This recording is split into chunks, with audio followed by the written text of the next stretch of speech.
Hey, teacups, it's your girl Monica. Welcome back to the All About the Tea channel. Joining me tonight are Teacup affiliates, Marcella. Hey, Marcella. Hey, everybody. I missed you guys. What team is that? Hockey? That Penny team on behind deck. you?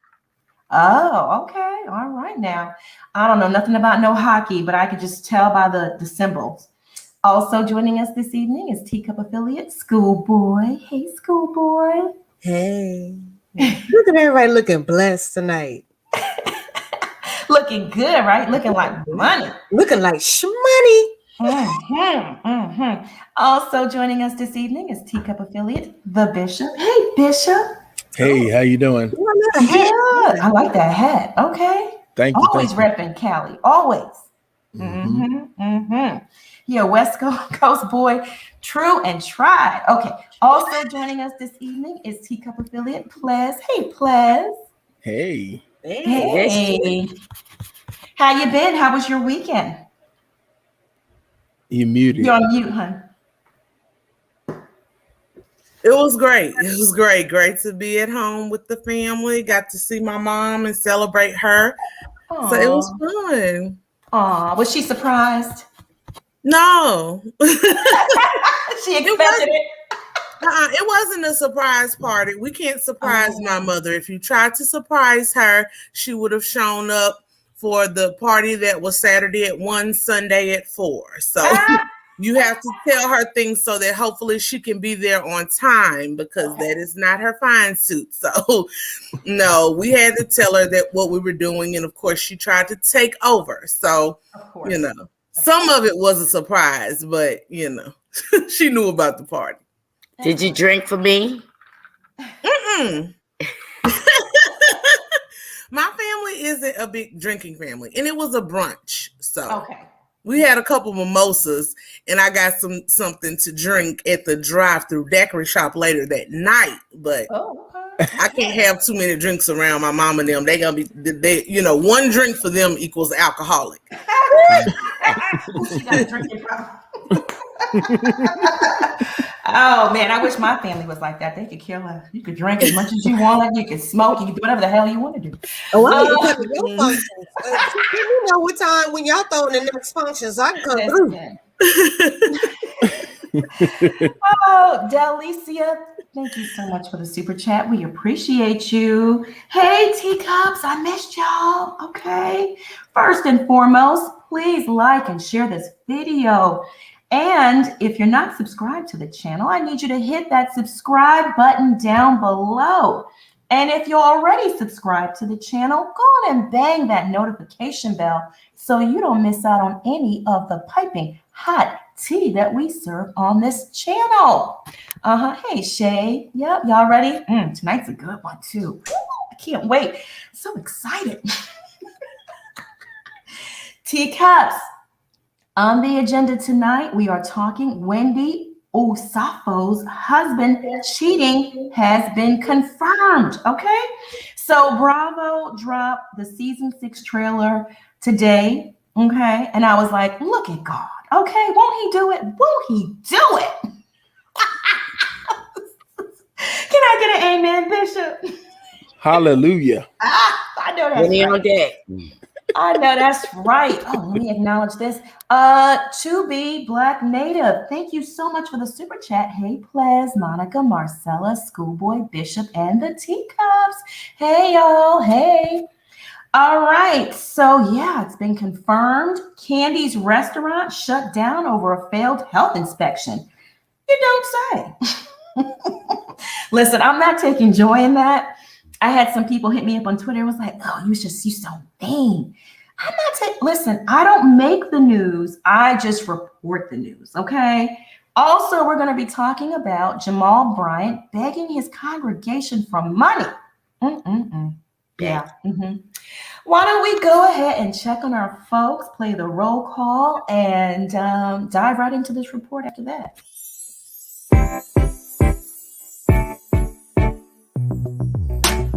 Roll call, it's a roll call. Tune in and let us know what's up with y'all. We want to hear what you got to say. Teacups, turn them up, what you sipping on the day. Roll call, it's the roll call.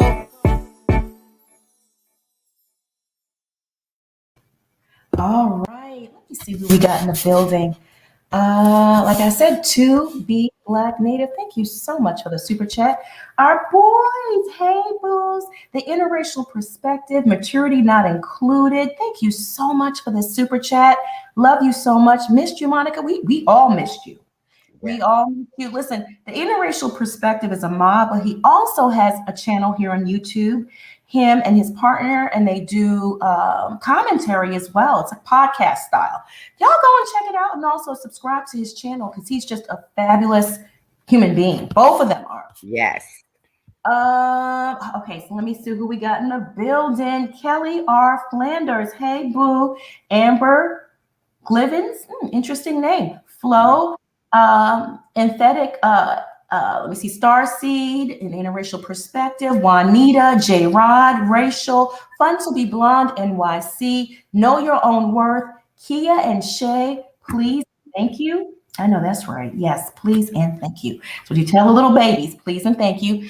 Miss Keita Johnson, Symphony Love, Alicia, let me see here, dope and unapologetic. I like that. Teresa Craig, Harper Hearts, Lil Boss Lady, Flo, the one Moni loves, Maurice Cotton, Camellia, Foxy Love, all right, Dee Dee, Colette, Rhonda F, Crystal Johnson, Tay Bay.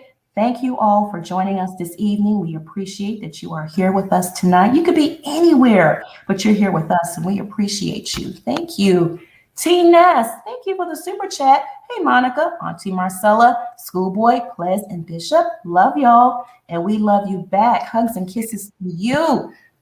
Steph Murray. Steph, I love that name. Sound like you're a rapper or something. Thank you for the super chat. We appreciate you. Let's get this tea. Hey, Monica, Ples, Marcella, Schoolboy, Bishop. Love y'all. We love you back. Thank you. Rachel, thank you for the super chat. So before we get started, I wanted to address Friday night's show.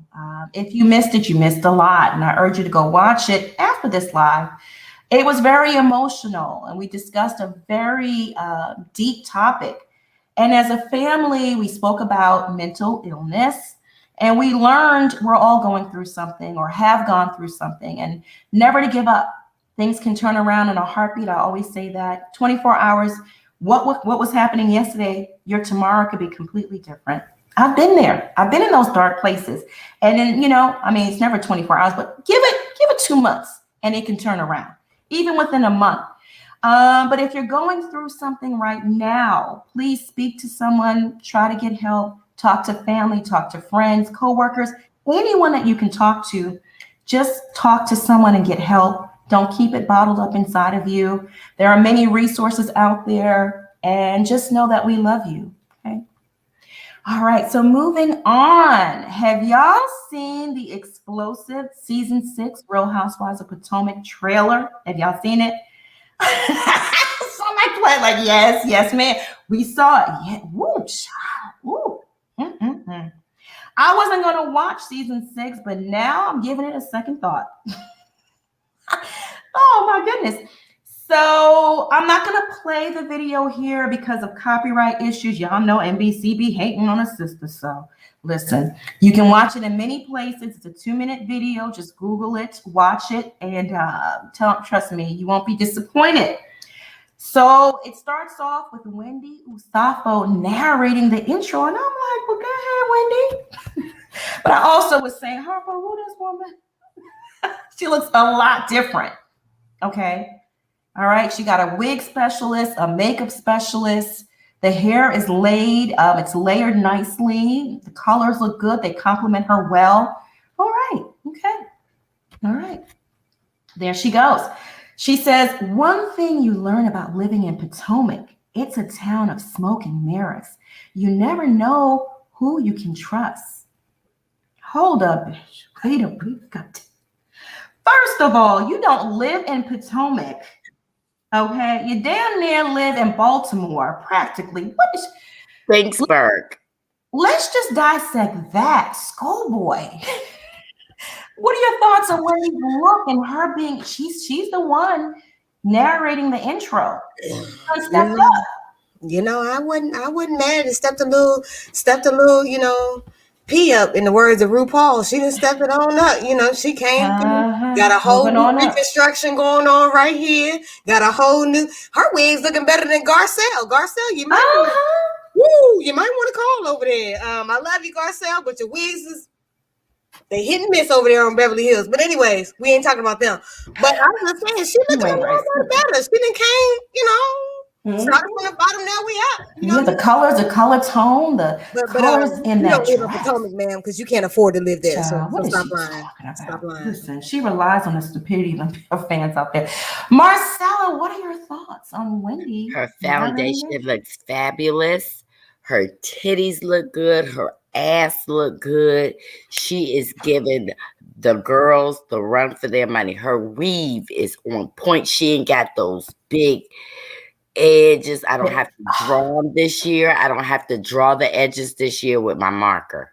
Do you see how that wig, I guess it's a wig, see how it's the layers are just sitting? I love it. The jewelry, the everything. She's working this look. And the titties are sitting up, honey. Yeah. The titties is saying hello. She says season 6 ain't gonna catch me out, catch me slipping. She lives in Pittsburgh. What are your thoughts? She looks great. There is a little room for improvement.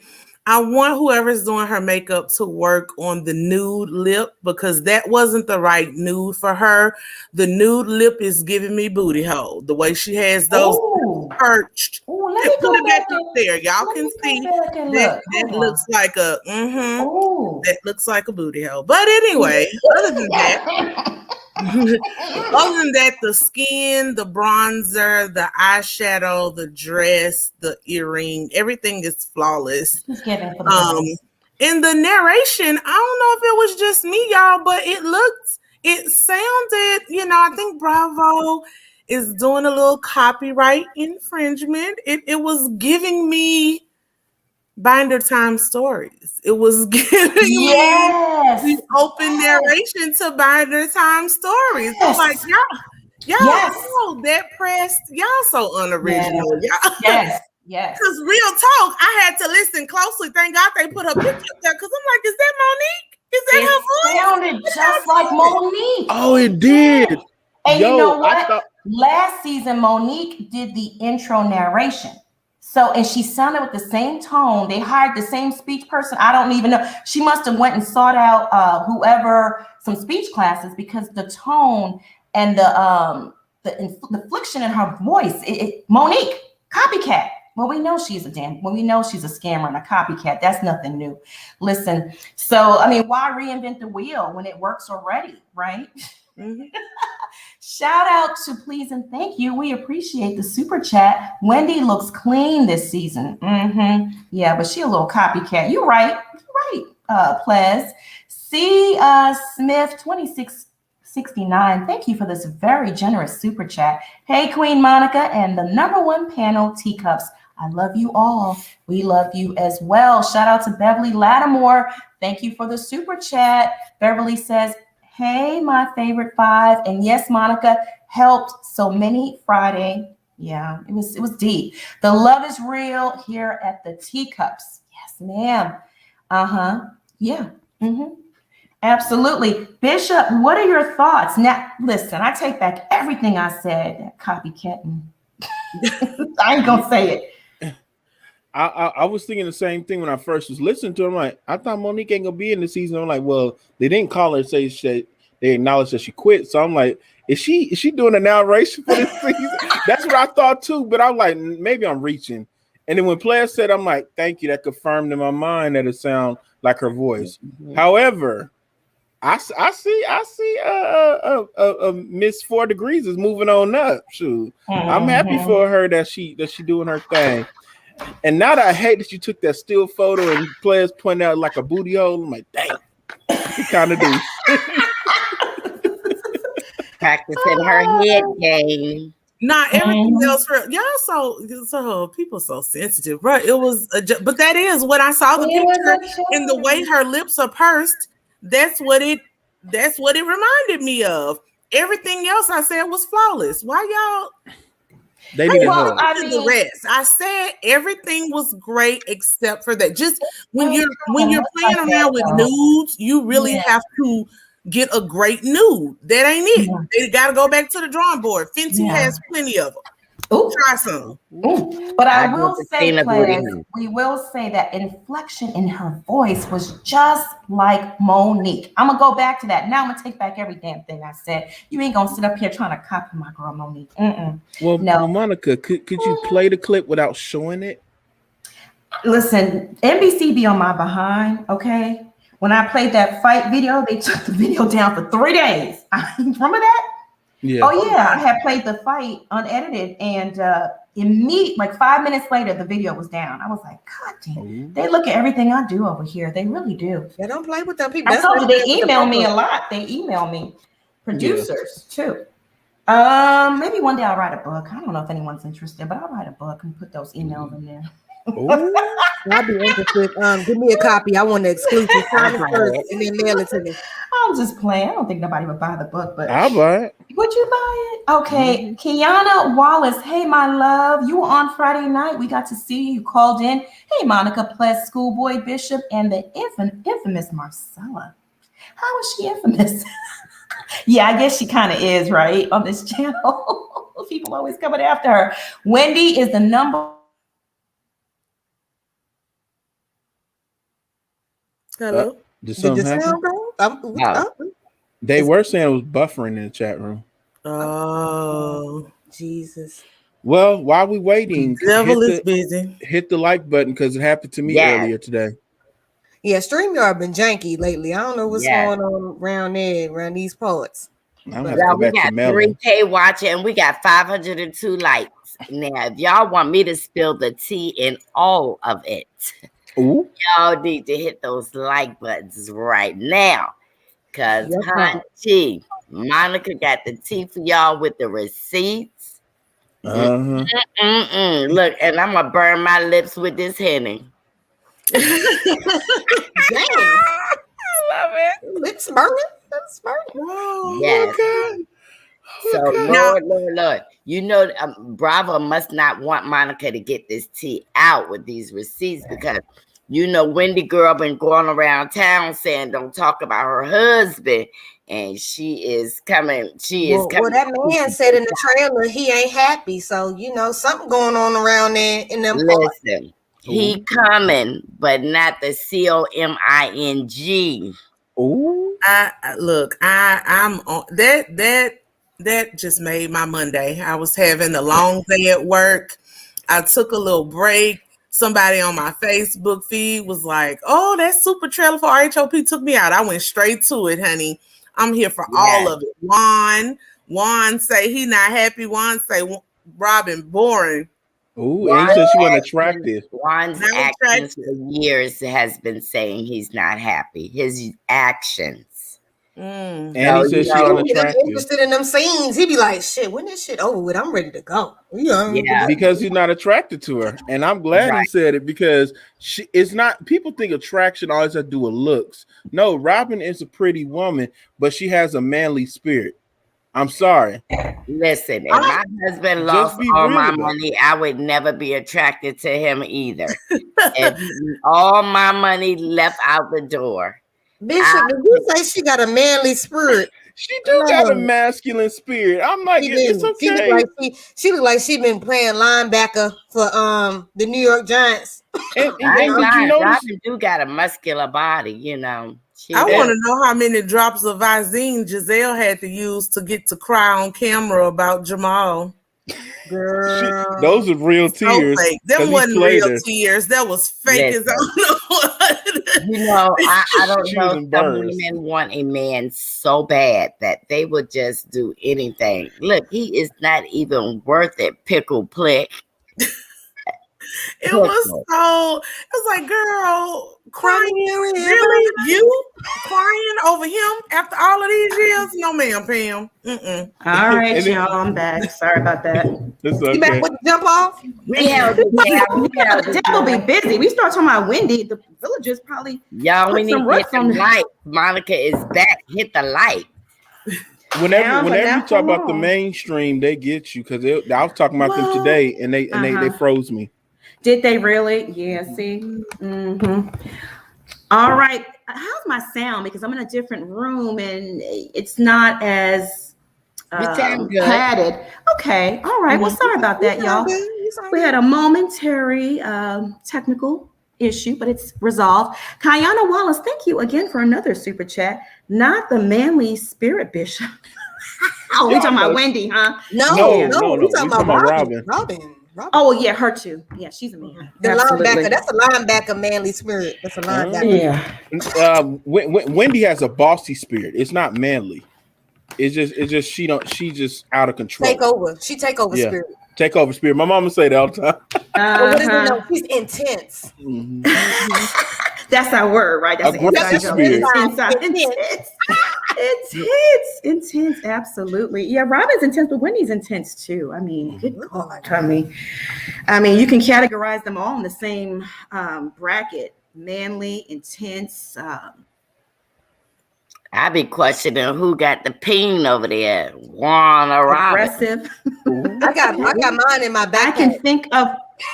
You can't say aggressive with this group, Monica. Remember? Oh, okay. My apologies.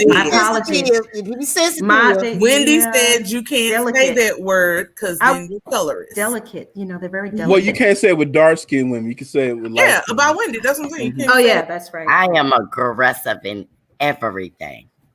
We know. Fever. We're quite aware. April B, thank you so much for the super chat. I can think of over 106,000 people that would buy your book. Subscribers should get the pre-order advance. Oh my goodness. Thank you so much, April. You're so sweet. The problem is people don't read that much. It would have to be an audio book so they can listen to it. Manifest Our Destiny. Thank you so much for the super chat. Juan is the beauty and Robin is the beast. I missed all over. I was getting withdrawals. Yeah, me too. I go through the same things. Where did we leave off? You was going to tell us the hot tea on Wendy. Oh, yeah. Okay. So we talked about her doing the intro and she done stepped her game up. Ples said her lips look like booty hole. I kind of see where she's going with that. I get it. Listen, it was funny, Ples. All right, people need to get a sense of humor. T. Roney, thank you so much for the super chat. Wendy looked like she was about to whoop Gizelle's ass when she said, F these cameras. By the way, Monica, did you ever give that Mariah update? I didn't, but I'll give it tonight. We ran over in time on Friday. I mean, it was on there for like over 3 hours. It was a lot. All right, so I'm going to circle back to Wendy. Let's touch on Ashley Darby. Okay. In the trailer, we see Ashley. She's given birth to her second child. Aww. So, those hormones are going to be ripe, which I love. I love when the hormones are just raging in Ashley because she puts on a performance. She really does. So she gave birth in March, and she says in the trailer that she has fears of postpartum depression, which is understandable, and relationship issues. We see her crying in the trailer, and she admits it's harder than I thought. Oh, poor baby. Manifest Our Destiny. Again, thank you so much. Damn autocorrect. I miss all of you. Okay, we got it. Thank you. We love you so much. We appreciate you. Right. So poor Ashley. Do y'all want to give commentary on Ashley going through her postpartum and stuff? I just think postpartum is very serious. But she got the money. Girl, get a nanny, get you some rest. And your husband shouldn't expect for you to be turning up after you've had a baby, you're breastfeeding and trying to be, Ashley gonna be all right, y'all, because she is gonna be all right. Everything she's gonna take out on Michael, she's gonna take it out on those hoes. Watch and see. Yeah. I'm here for them showing, because postpartum is real and it's something that we should talk about, especially in our community, because people don't talk about mental health enough. However, it also, people talk and rag on Michael, but we can't ignore that Michael is who he is, and he's been who he's been. Ashley knew very well how he was going to respond to being a father. Because real talk, he didn't want any more kids. You know, and I hate that he wasn't honest about that in the beginning, so that hopefully she could have went on about her business and not even married him. But we know from the third season or fourth season, when he kept talking about how he was worried how she would be as a mother and kept trying to put it on her mother's mothering skills, so he didn't feel confident in Ashley's mothering skills. The real issue is he wanted his party girl and trophy wife. He did not want somebody's mama. So I don't know how they're gonna, I see what she's doing. She's building her bag in case she has to make an exit, but just go on, get ready to make your exit, because I don't see Michael changing at all.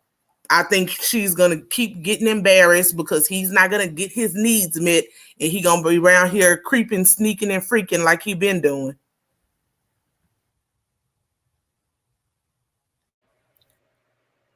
Okay. Well, she's Lord, gonna be back. We have. Oh, the devil is busy. My God. Yeah. It's usually the person that's over it. The StreamYard start tripping with them.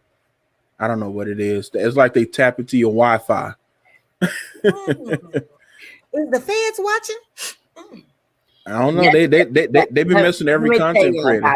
Ashley's husband invited. They both were able to invite partners in, and he never wanted to let that go. And she wanted to be a mother, but good goddamn, I'm glad she's a mother, because go ahead, Michael.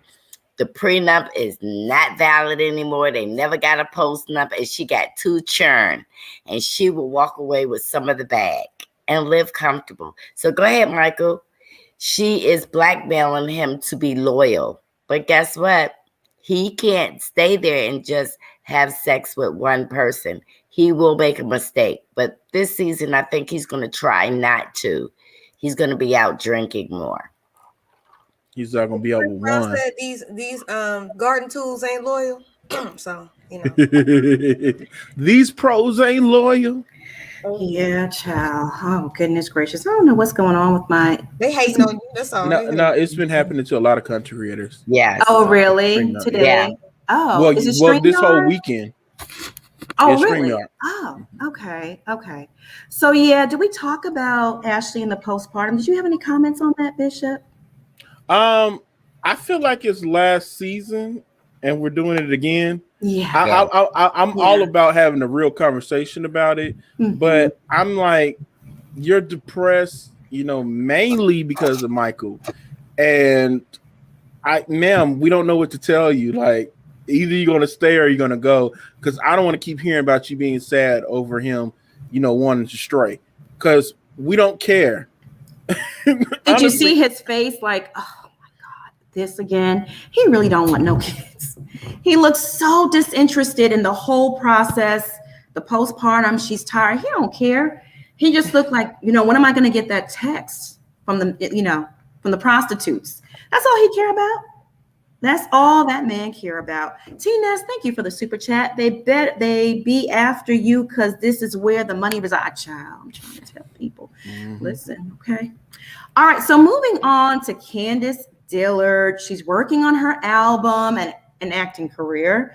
And she's having marriage issues. I've said it on this channel many times. Who said that? She don't want to be with a broke man. She really wants an NFL player. Catch that tea. Okay. Y'all caught that tea? Weep. She don't want to be with the fried cook anymore. She's over it. And usually they fight behind the scenes, but now they're bringing it to the camera. In the scene that we're shown in the trailer, he says first, I take care of all your shit all day. And then she tells him to shut up. Just do your job. Schoolboy, what are your thoughts? I want all you reality TV people, stop singing.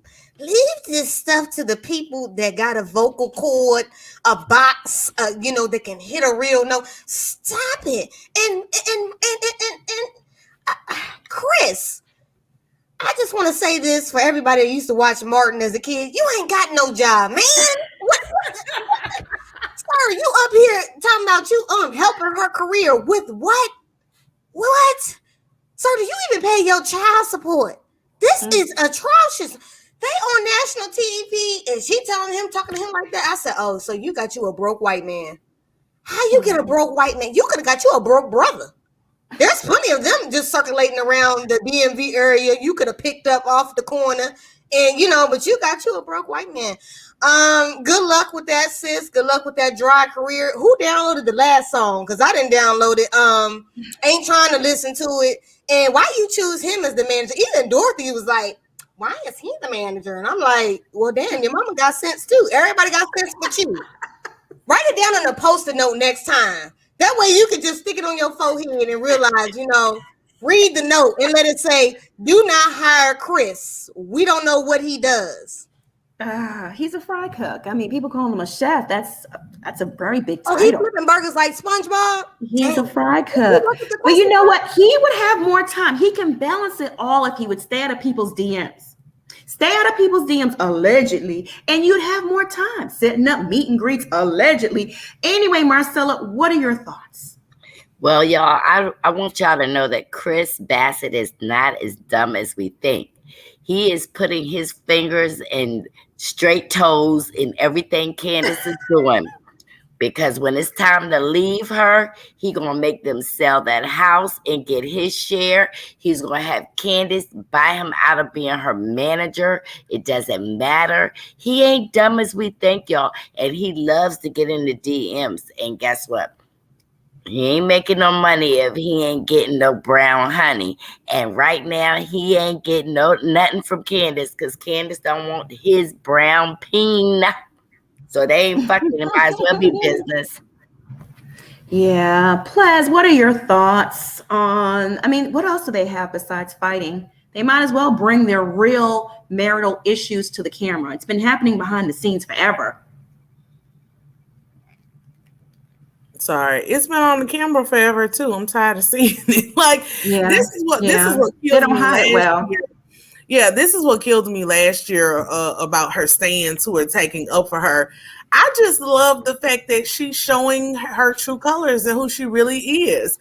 The whole trailer was pretty much her being angry, aggressive, cursing at people, throwing things, fighting. Right? But I missed the post-its, so I guess she doesn't need those anymore. She's okay. She doesn't have any issues. She's not scared of anyone anymore, even though she continues to perpetuate the violence that she claims she doesn't from her butter knife on forward. And I want you to stop calling that nice, hardworking man a fry cook, Monica. He's not a chef. To become a chef, let's keep it real though. To become a chef, you literally have to graduate from a school and it's a title given to you. You have to work a certain amount of hours. It's really disrespectful to real chefs for him to be calling himself that. He's a cook. I know, but when you say fry cook, it reminds me of Coming to America where he was trying to talk them up. It was I started off mopping floors. Right now I'm washing the lettuce. In 2 years, I'll be on fries. And then one day I might be assistant manager. It's come on. That's when the big bucks start rolling in. That's what, look, I know a lot of people who are just cooks. But they do a good job with their air fryers and they fry, like you said, make fish plates out of your house. He could have a lot of hustles. He just chooses not to. And I agree with Marcella. I'm surprised Miss Dorothy is allowing this to happen. I would expect Miss Dorothy to be the manager before Chris, honestly, because I don't see, like Marcella said, he's going to get whatever percentage of whatever she makes, which might not be that much, but still, it's something. And so I'm just it's just a story. Let's keep it real. Candace can't even get booked on the chitlin circuit. Where manager of what? She got that little one part in that movie, didn't she? But she auditioned. He got her an audition, you mean? And she went out and did the audition? I don't even think it's a storyline, child. The most important thing he said, Monica, is I've been doing all your shit. That will be in the divorce decree. That's Yeah. I just think it's a storyline. It's just another something to talk. Last season, it was a fake baby with the, the P test. It's just a storyline. Lynn Edwards, did Chris sell the restaurant? He never owned it. It was never his to sell. He worked as a cook in the back. Yeah. Let me see here. Lindsay Bree, thank you for the super chat. Chris being her manager further proves he's a bum with the lack of funds. Guess the fish plates business went under. Not too much. Avalon Park, thank you for the super chat. Love you all, watch you all the time. One day I will join the chat. Please do. We would love that. Asata, thank you for the super chat. Hey, Monica, did you see the clip of Portia and Simon at the club throwing napkins in the air? I saw it on the Shade Room. I did. What was the point of that? Is he going broke? Why can't they throw money? I mean, what the hell is going on? Throwing napkins. Hey, Portia's smiling and going along with it too. Child, listen, her spinoff is gonna be a mess. It's gonna be a mess. All right, moving on. Any more comments on Chris and Candace and their relationship? Does anybody care? She want that dark meat. Yes, well, yeah, She going back black. She never wanted to leave in the first place. He was the only fool that would want to be with her. I'm sorry. You have to be few shorts. What they always say. A few something short of a dozen. I know. Yes, a few short eggs of a dozen, whatever. But anyway, she missing something. She's a nutcase. Yeah, she is. So it's like he was the only one that took in that stray puppy. I don't know though. I know plenty of black dudes. You don't care what meat it is. The dead presidents is what she really wants. Thank you. Oh, because I was like, I know plenty of black dudes that will sign up to be taken care of and sponsored because that's what she's doing for the one she got now. So she wanted a football player. I honestly feel in my heart she was doing a Phaedra when Phaedra married Apollo. She just wants some light-skinned babies. That's all. That's how I feel. Yep. I don't think he got nothing to offer. Yeah, because if it was a black man, he can't be broke. Right. Oh yeah, absolutely not. He can't be broke, right? but it's a white guy. The type of black man she want, NFL allegedly. Okay, you ain't heard it here, baby. She need to get an owner. You don't get the player. You don't get the talent. You get the owner. Level up. Ebony let y'all know that on New York. Level up. You don't get you don't get the talent. You get the person that owns it. And that's what I'm saying. She's not smart enough because you need to be cozying up to Juan's friends. Because of all the whatever, the different types of sports, the low-hanging fruit is NFL. You really need soccer or baseball if you're going after the coin. But at least basketball, something with some guaranteed money. You get you somebody on one of these football teams, they get hurt, it's over. You're caring for him and his concussions and any alleged CTE he may have. Girl, go for the goal. Don't just go for the goal. But she don't got it though. She don't got it. There's a certain type of woman they want, and it's not her. She don't got it, and she knows that. So the exterior is on point, but the mental ain't there. No, there's something severely off. I was thinking about that today. Let me shut my mouth. Let me not say it. The Bastion house gonna be upon you. You Let me not say what I was thinking today, and somebody confirmed for me. But let me just leave it alone. Tell us afterwards. Shoot. Yeah, I probably will. Perfectly Imperfect BX girl, thank you so much for the super chat. Hello, beautiful people. I'm in here laughing so hard. We're so happy we can make you laugh and entertain you. She says, "Preach, please." Low hanging fruit.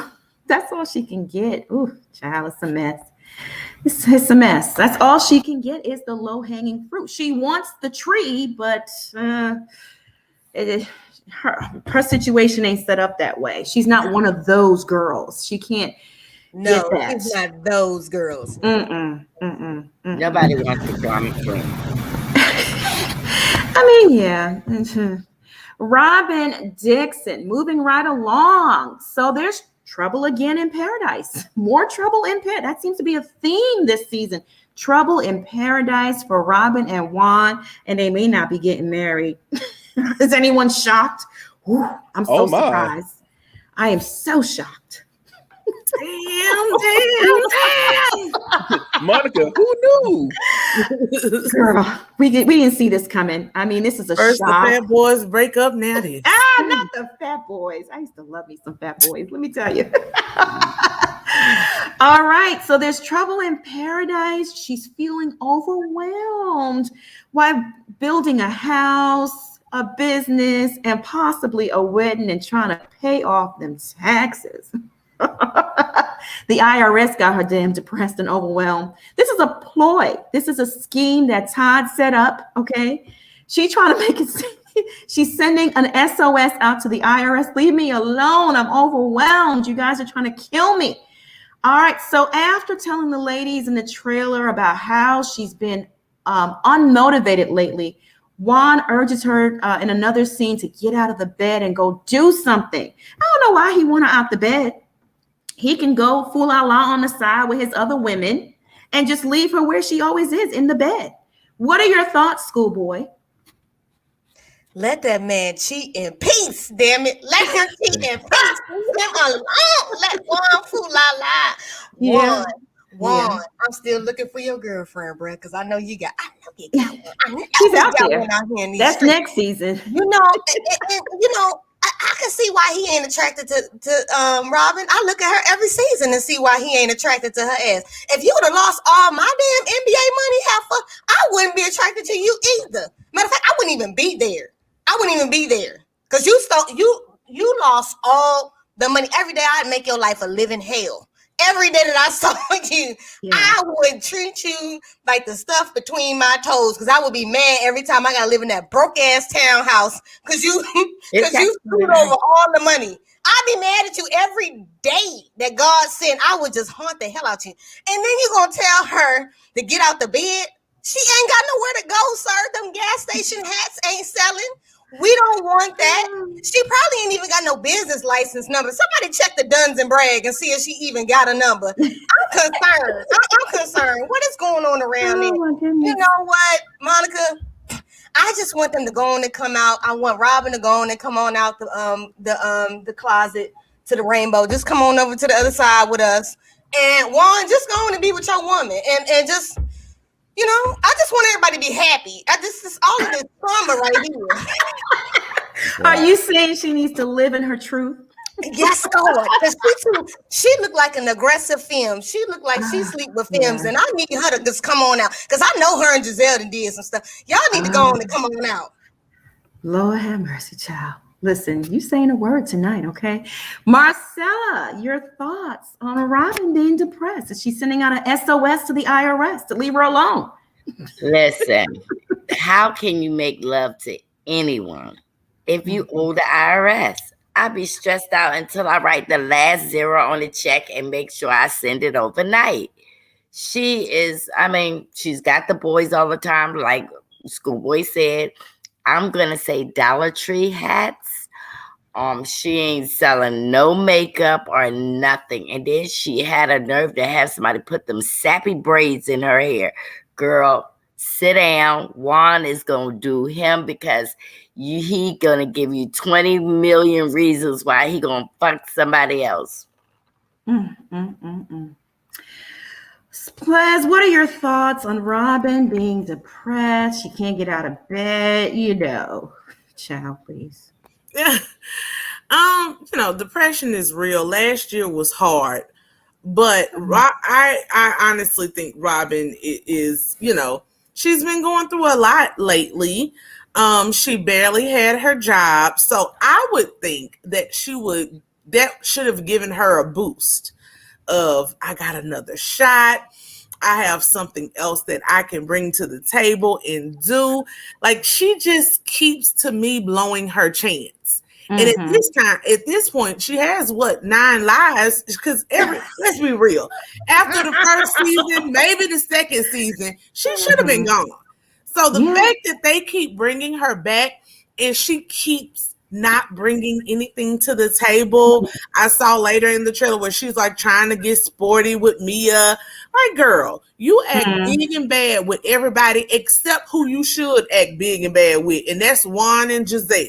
So sit there, eat your food, be the beta that you are, And you know why Juan wants her out of that bed, Monica. Yeah, of course. We all know. You know why he wants her out of that bed. He got other people that he would like to entertain in the bed, not her. So. Well, not that dirty bed. What else can she do, Ples? What else can she do? I mean, I think if she quit, and I'm not even gonna put that on Gizelle. If she quit relegating herself to Gizelle's shadow, she could do a lot. When we see her outside of Gizelle with the other ladies, with her one-on-one, when she was trying to be friends with Monique, when she was trying to be friends with Wendy, and the people who have more like her, more in common with her, smaller children, more guys, she can do a lot. She has a great personality outside of being Gizelle's bottom witch. Peter. You think she has personality outside of that? Oh gosh, she does. You see glimpses of it. You see glimpses of it here and there. I root for her. It's my inner Tyra. It's my inner Tyra. Okay. But I was rooting for you. Everybody was rooting for you. Come on, Robin, you can do Stevie it, girl. Wonder. He said he can't even see it. Stevie Wonder can't see it. But even Karen said that she does have another side to her. Well, I mean, we need to see it. What are your thoughts on Robin being in the bed? I mean, she's just giving us boring Robin what she normally gives. I mean, it was an interpretation of her personality. I mean, what else do you want from us? Like imitating life. Yeah, it's called reality TV for a reason. Right? Her personality is just like that, bland. She said, "F it, I'm just gonna be me. Just do what I do best. Be boring. Give nothing." About nothing. All right, moving on from Robin Dixon. Okay, Gizelle and Pastor Holy Whore, they broke up. Another shocker. Who knew? Who saw this one coming? So you got to be together first to break up, right? So Pastor Holy Whore and Gizelle are no longer, okay? And in the trailer, we see her crying about it. As I told y'all, Jamal was done with Gizelle for making him look like a cheating fraud on TV. He was supposed to come on there and change his whole persona and be this new pastor of this church. And she was supposed to uplift his character and his public profile, but instead she brought down the public profile. And all her lies caught up to her when she told him that Chris Samuel tried to assault her at the reunion and it would come out. And we never saw that because it never happened. She told him that Chris Samuels had to be restrained by security. That never happened. She made him look like a complete fool. He told that congregation, watch Sunday's episode. You'll see. He was done with that. Remember he said that? The upside down binder. Watch Sunday's episode. I urge you. You will see this man. And then he even accused Chris Samuels of having a mental condition. What was that condition? Of rage? CTE. CTE. Remember that? All lies. What are your thoughts, schoolboy, on Gizelle in the cabin alone? Once again, this is so sad. It's just so sad. I mean, she over there in her hovel in the ditch where she belongs. Down in the ditch in her hovel in that bad tacky ass house with that pink tacky ass furniture and anything else that's clashing together over there. Just, and we know that man didn't want you. So you up here crying about that old shit. That's what you're crying about. You crying about that Baltimore shit, that old shit. You ain't crying about no current shit because he don't even care. That man is down there in his holy drawers, literally, on the altar begging. Okay, he ain't even worried about you right now. He probably with some other reality chick, since that's what he liked the fool-la-la with, allegedly. Yeah. He swear he don't want to be on TV, but he always up in some reality TV. Why? I don't understand it. Make it make sense, sir. But Gizelle, please, we don't believe that. What we need you to do is get a real storyline, maybe get a personality, try to get a personality and stop running off every man with your burning crotch. We need you to do something. We need you to do something, ma'am, because and you know what? I don't even like Wendy, but you know what? I was here for her about to whoop your ass on that trailer. I was here for it. Let me add something to the Gizelle portion, the Gizelle segment of this report. Karen is coming for her. And we saw it previously. They didn't show it in this particular trailer, but Karen does say she has gasoline draws. Like she's burning. She's burning men. AKA there's an STD happening. Someone said, how can you call that herpes, Monica? Herpes burns. Go look it up. It's a cluster of sores and they burn. Go look it up and click on images, okay? And then do some research. Herpes, they burn. And don't when do you that. transfer them to other people, they burn, okay? Unless you got a strong stomach, don't click on images. I'm just trying to educate the folks because they don't know. Well, how do you equate herpes to burning? Yeah, herpes burns. What are your thoughts on Karen blowing up her spot, outing her? She caught her slipping. I mean, she wasn't expecting that. And you could see she was just in retaliation mode. She was seeing, I'm telling you, she was seeing red.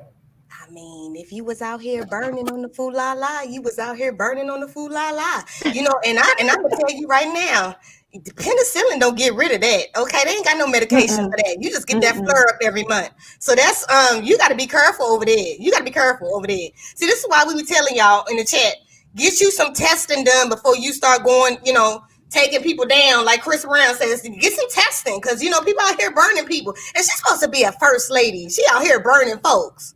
Even the church is burning now, y'all. Be careful out here in the church. The last lady.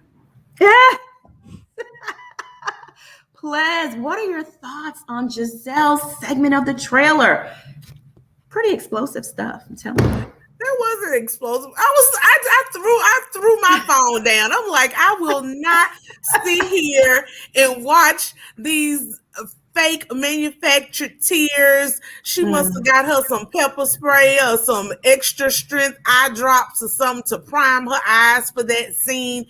If there were real tears, I'm even more I guess sad for her because, girl, this man has been playing you like a fiddle since you were in your 20s. Why? Why would you still give him that much power? And I don't want to hear nothing about, they got children together. They were met. He sent you allegedly to a mental institution. He is not going to change. Everybody knew what you all were doing last year was fake. I don't know if you told that man you would take him off of child support if he came on that show, or if you have some other kind of tea against him. I don't know how you forced his hand into the brief appearances that he did on the show through the phone, or the one time that he showed up to give you that Gucci beetle bug, whatever the hell that is. That's so tacky. Or when he couldn't even show up for his own children in this Christmas, whatever kind of photo shoot y'all were doing. Like, forget that you let him step all over you. Now you're letting him play with your girls. And the girls are smart enough to not believe that crap. That's what's crazy. They're smarter than the mama. No one wanted no parts of that crap. Even the daddy was just disgusted and turned off by it. Ugh. Yes, it was so horrible. I'm not gonna lie. Gizelle, throughout the trailer, she was getting into other people's business in their marriages and relationships. So honestly, if the tears were real, which I don't think they were, but if they were, she got her just desserts. He is giving her everything that she deserves because she is miserable, bitter, lonely, always messing around in other people's business, saying that they're not transparent, they're not vulnerable, when she is fake as a $2, excuse me, you got real $2 bills. She is as fake as a $3 bill, right? Like, she never shows anything vulnerable or intimate or real. It's all BS. And none of her relationships, use that loosely, on the show have been successful. So when you start looking at that, who's the common denominator? Fire crotch. I mean, it's very obvious. Not to mention, she's burning people. That's why they don't want to stay. Nobody wants to have the drip drip. Bishop, what are your thoughts? My thoughts are, And I was loving it because I'm like, ma'am, I think they're real tears because she's embarrassed. It's not she's crying over him. And she knew it was a fake relationship, but she's embarrassed. She didn't know it was going to come out the way Monique brought it out. Monique came with a machine gun. She came with a little shotgun. And she thought she was going to do something with that shotgun. That's why she was sitting there. She's like, me and Jamal, we just get each other. I'm like, girl, please. And Monique was like, is this the phone number? Bleep, bleep, bleep, bleep, bleep. And she's like, Monique came with a cannon. Yeah. And so back out. And so when she got that layup, the way that Karen slammed that in and says, Jamal coming? So so she's embarrassed because now in that scene she was with Karen and Karen was calling her out. And this is why she put on them tears, because she's embarrassed in front of the whole national TV. And I'm sad. Here very, very sad. It's just very, very sad. Yeah, fire crotch. Very sad. Very embarrassing how she, like Ples said, sacrifices her children's happiness to come to the TV just for a paycheck. There has to be a better way. There has to be a better way. Asata, thank you so much for the super chat. Gizelle needs to stop crying like Keith Sweat. Next thing you know, she gonna be begging for Pastor STD back. Bye. Go call Martell. He'll take her. He'll take her. He'll take her. All right, y'all. So now on to the main event. We're circling back to Miss Wendy and her husband, Eddie. In the trailer, we see Eddie complaining that he's not getting 100%. When Wendy asks him if he's happy and fulfilled in the marriage, he says no. Then we see some of the ladies discussing the cheating rumors swirling around Eddie. And we see Wendy saying, what you're not going to do is you're not going to play with my husband's name. Girl, bye. Wendy declares she lays, draws the line in the sand. It's going to be on. Don't talk about my husband. I told y'all this was going to happen. Didn't I tell y'all this? I'm sorry. I can't help but gloat in the shit. I can't. You did. Heard it here first. You certainly did. Yes, told ma'am. Me that it wasn't true. You did. Busted bubble. Your bubble is busted. Listen, I can't help but gloat in it. When we break some tea on this channel, we're all of us, right? We all can gloat in it because all about the tea. This is the panel, okay? And we broke the tea here first. We told y'all that Wendy was going to be exposed. We told y'all her marriage was going to be on Front Street. Her and Eddie would be in the hot seat next. We saw it coming. They got rid of Monique. Monique quit. She didn't want to be there. They pretty much forced her out the door by bringing her child into this mix. You never bring somebody's children into it. They went way below the belt. She had no choice but to quit. Who'd want to come back to some bullshit like that? Right.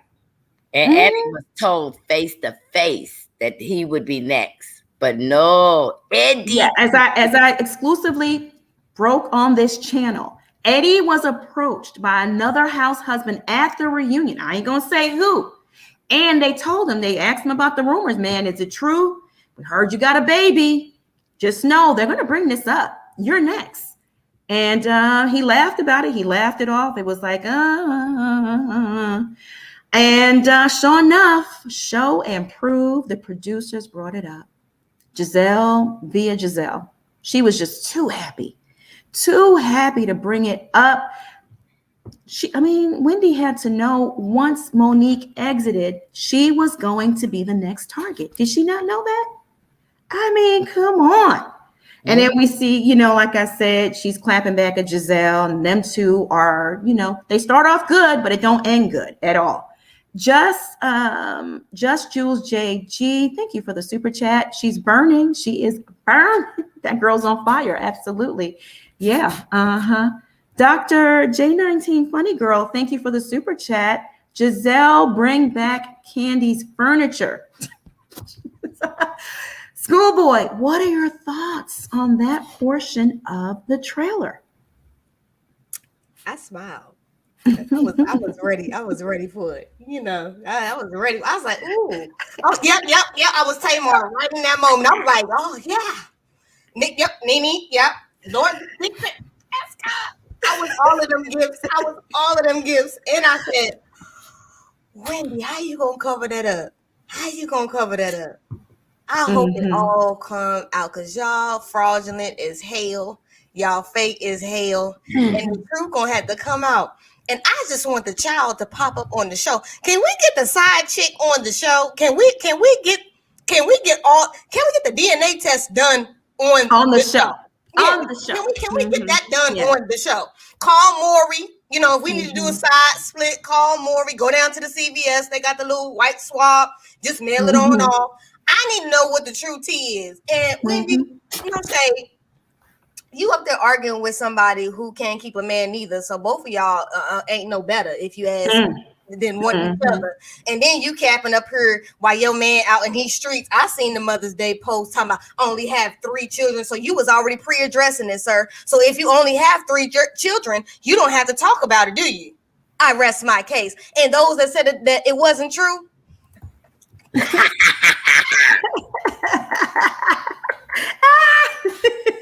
Don't you love it? And you heard it here first. I'm not saying in May, because in May I re-reported what I reported on January 3rd. Y'all need to go back to the January 3rd video on this channel. I believe it's called RHOP Rumors.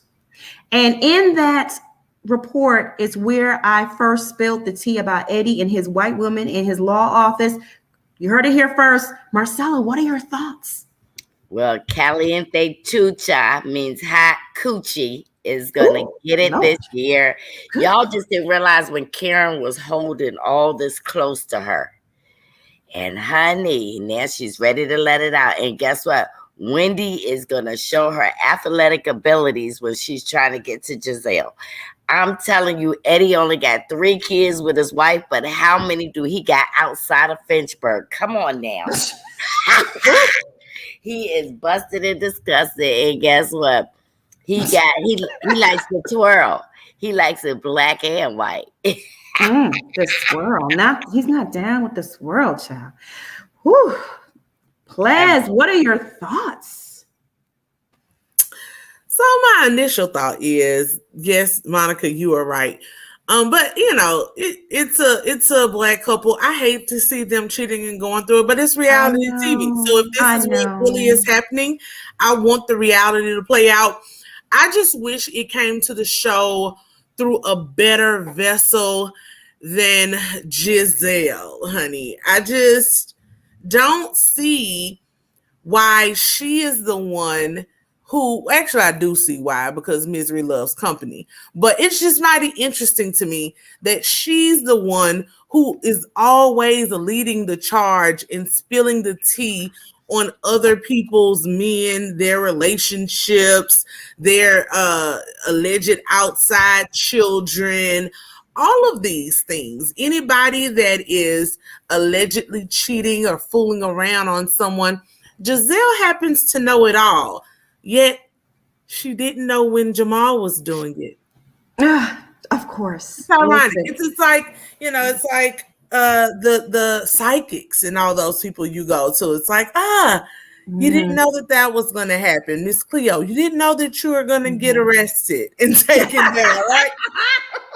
Right. So Gizelle always manages to know when someone else's husband is out here getting around, you know, bringing up Mr. Ray's little dalliances and stuff, and everybody else. But you know, you're mute when Jamal's crap gets called to the carpet. You don't know anything then, or it's nothing about you. So as much as you want to shade Wendy and say maybe she's not doing something right, well, what weren't you doing right?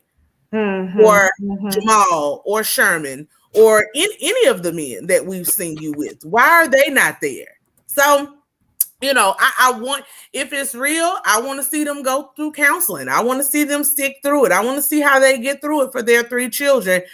But I'm here for her going at Gizelle's neck because someone needed to.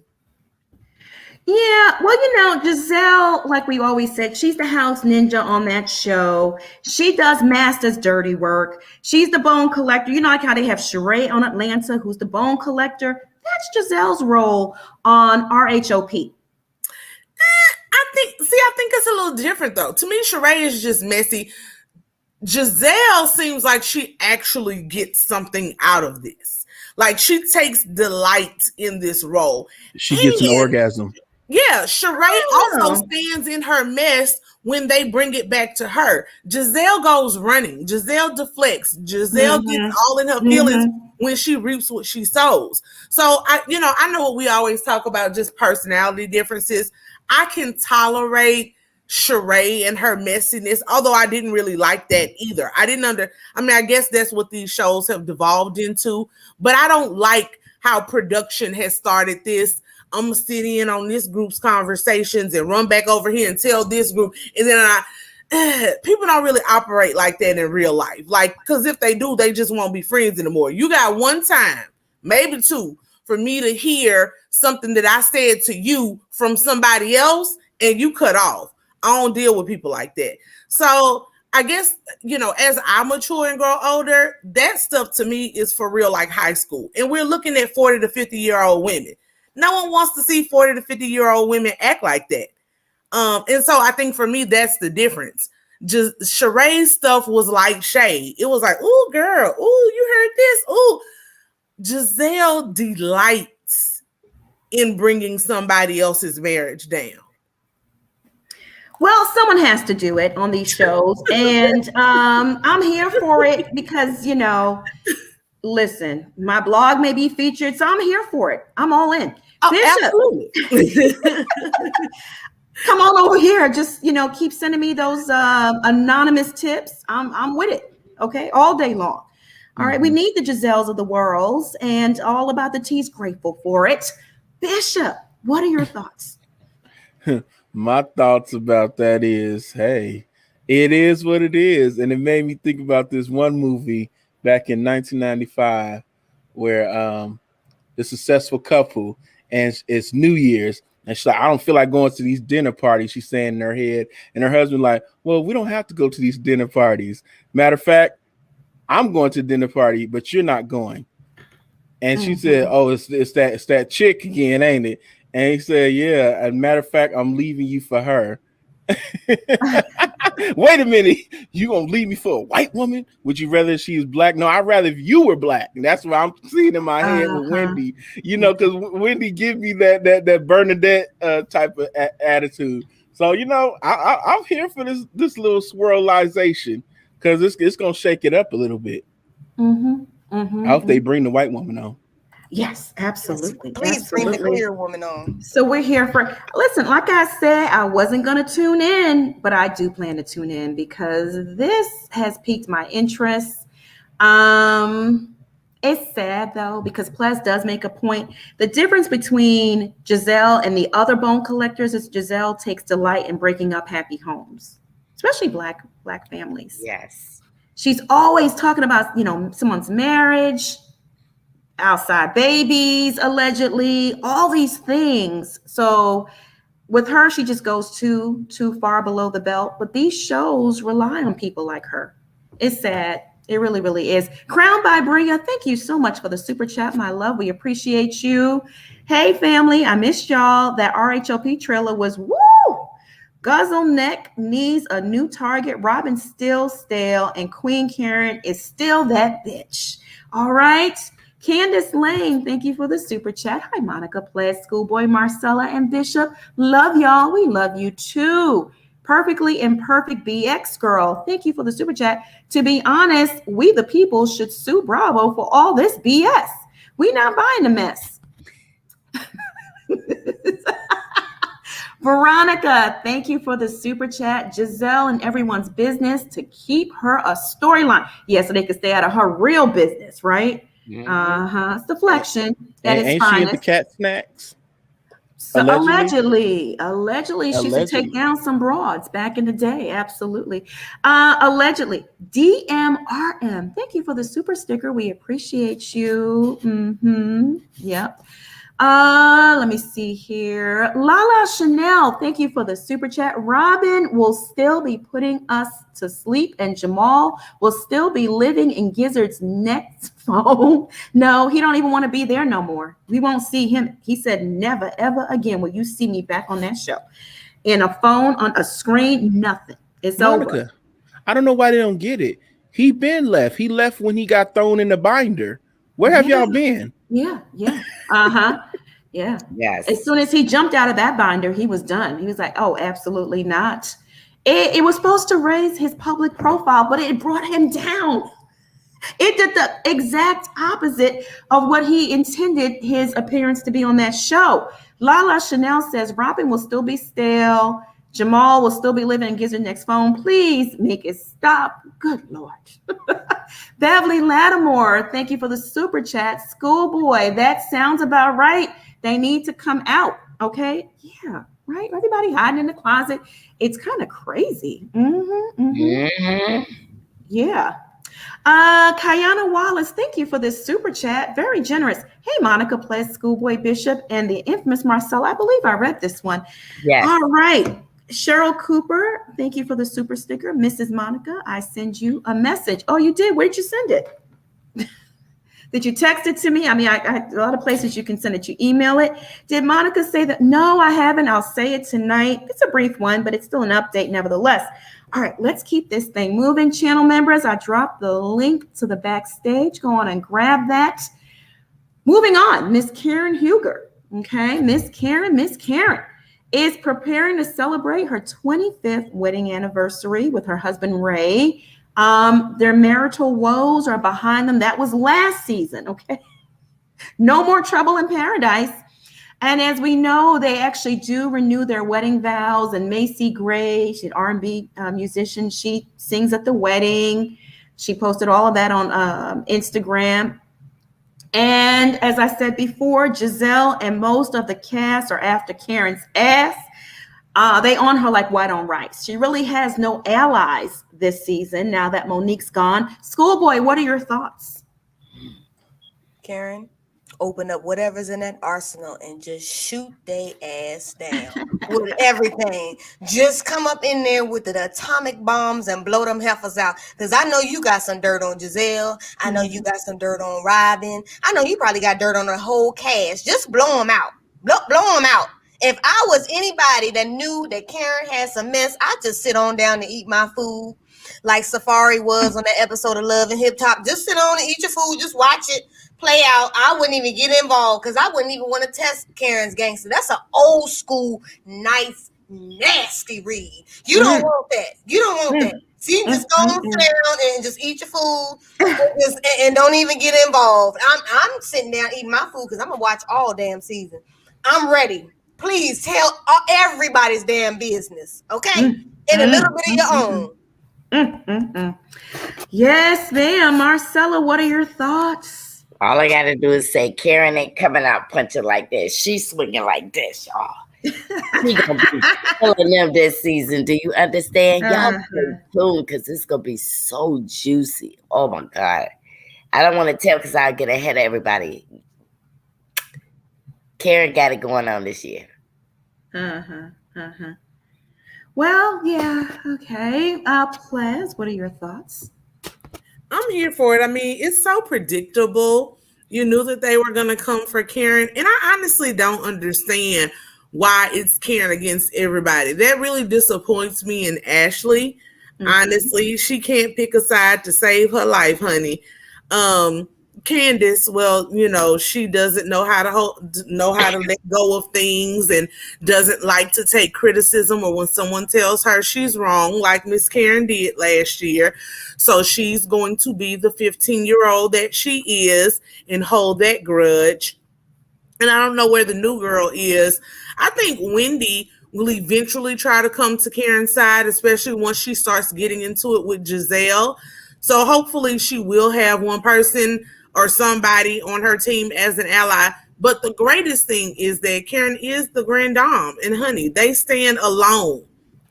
She can clear those ladies just being herself with the fact that she is still married after all of these years. Her children are grown and successful. She has multiple businesses that she's built off of her brand and actually utilized her time on the show to be fruitful and multiply, unlike Gizelle and Robin and Candace for that point.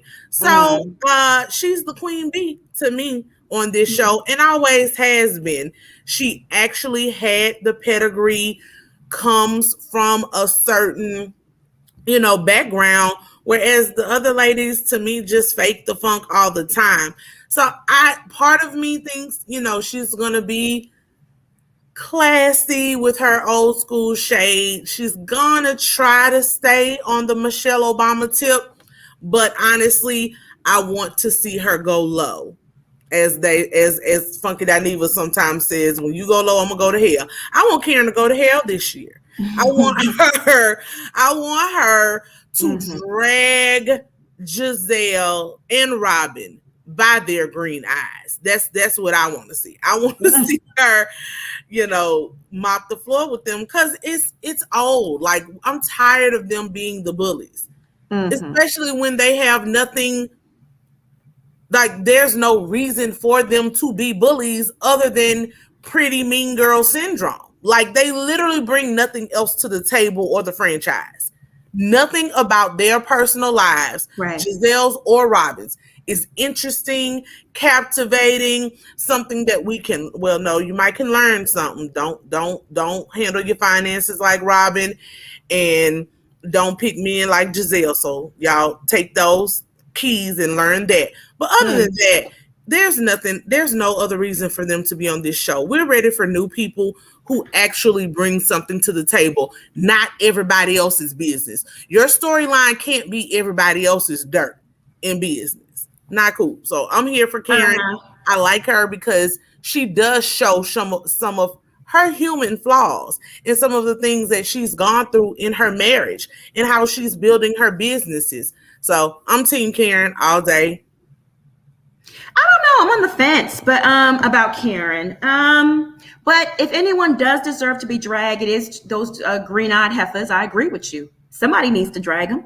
I'm here for that every day, all day. Hi, Key, Mikey. Thank you for the super chat. Gizelle is the new Kenya. Can't keep a man with stale, crunchy, spoiled, rotten, molded kitty. Shake it. Ooh, child. Now that was a Lord. Those are a lot of adjectives. Those were a lot of adjectives. All right, well, let's keep this thing moving. Mia Thornton, the new girl.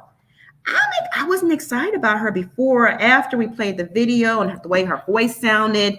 And Plaz did say that might be just for, marketing, commercial. You might be right, because I did see the ninja jump out of her in that trailer. I was like, okay, hey, girl. Oh, yeah, she's pretty. She's real pretty. She got that fine ass husband too, right? Her husband is good looking. So she's an entrepreneur with multiple businesses under her belt. She's a mother of 3. She has a successful marriage. Her husband is 32 years her senior. Wow, it's a big age gap, right? And she opens up in the trailer about being in foster care. But more importantly, this was my favorite part, okay? I got giddy like a fat kid in a candy shop. When I saw this, she threw the food in Candace's face. I said, go ahead, girl. I am here for Miss Mia. What are your thoughts, schoolboy? That salad tossed. Got the salad tossed. She could, and walked away with the steak. Oh, I say yes. You walked away with the steak like, bitch, try me. Because I ain't it. Candace, you thought that wig shift, baby, got you with Monique. That ain't what you want, because her and her man look like they fight. They look like they fight together. They do. They look like, you ready, man? We need to go on and toss it up. That ain't what you want, but you know what? I'm here for it.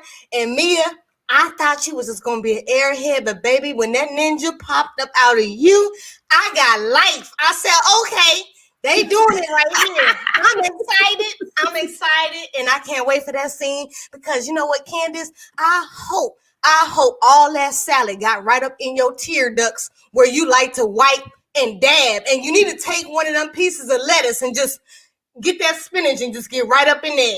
I'm excited, Mia. I like you. And I follow you. Yeah, she's good. She's great. What are your thoughts, Marcella, on Miss Mia? Miss Mia is high and she will go low.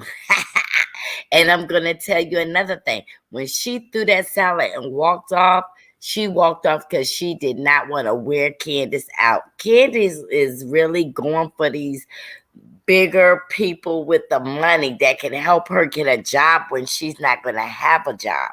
But Mia is not for the shits and giggles.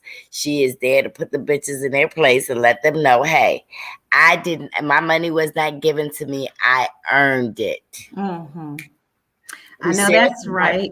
Yes. Mm-hmm. Ples, your thoughts on Miss Mia? What do you think? I love her. I love people who can stand on their own, 10 toes down. Mia is letting them know, I don't have to audition. I don't have to fit in. I don't care if y'all like me or not. I am my own person. I got my own husband, my own bag, my own kids. And I'm a benefit to this show. I don't need this show. The show needs me, honey. She is coming in, kicking ass and taking names. And it warmed my heart to see yet another person having a conflict with Candace, because guess what? Yeah. That means it ain't the other people. I don't know what else y'all need to see. It is Candace. Yeah. She has an issue. She has several issues. And I'm just waiting with bated breath to see what leads to the salad toss.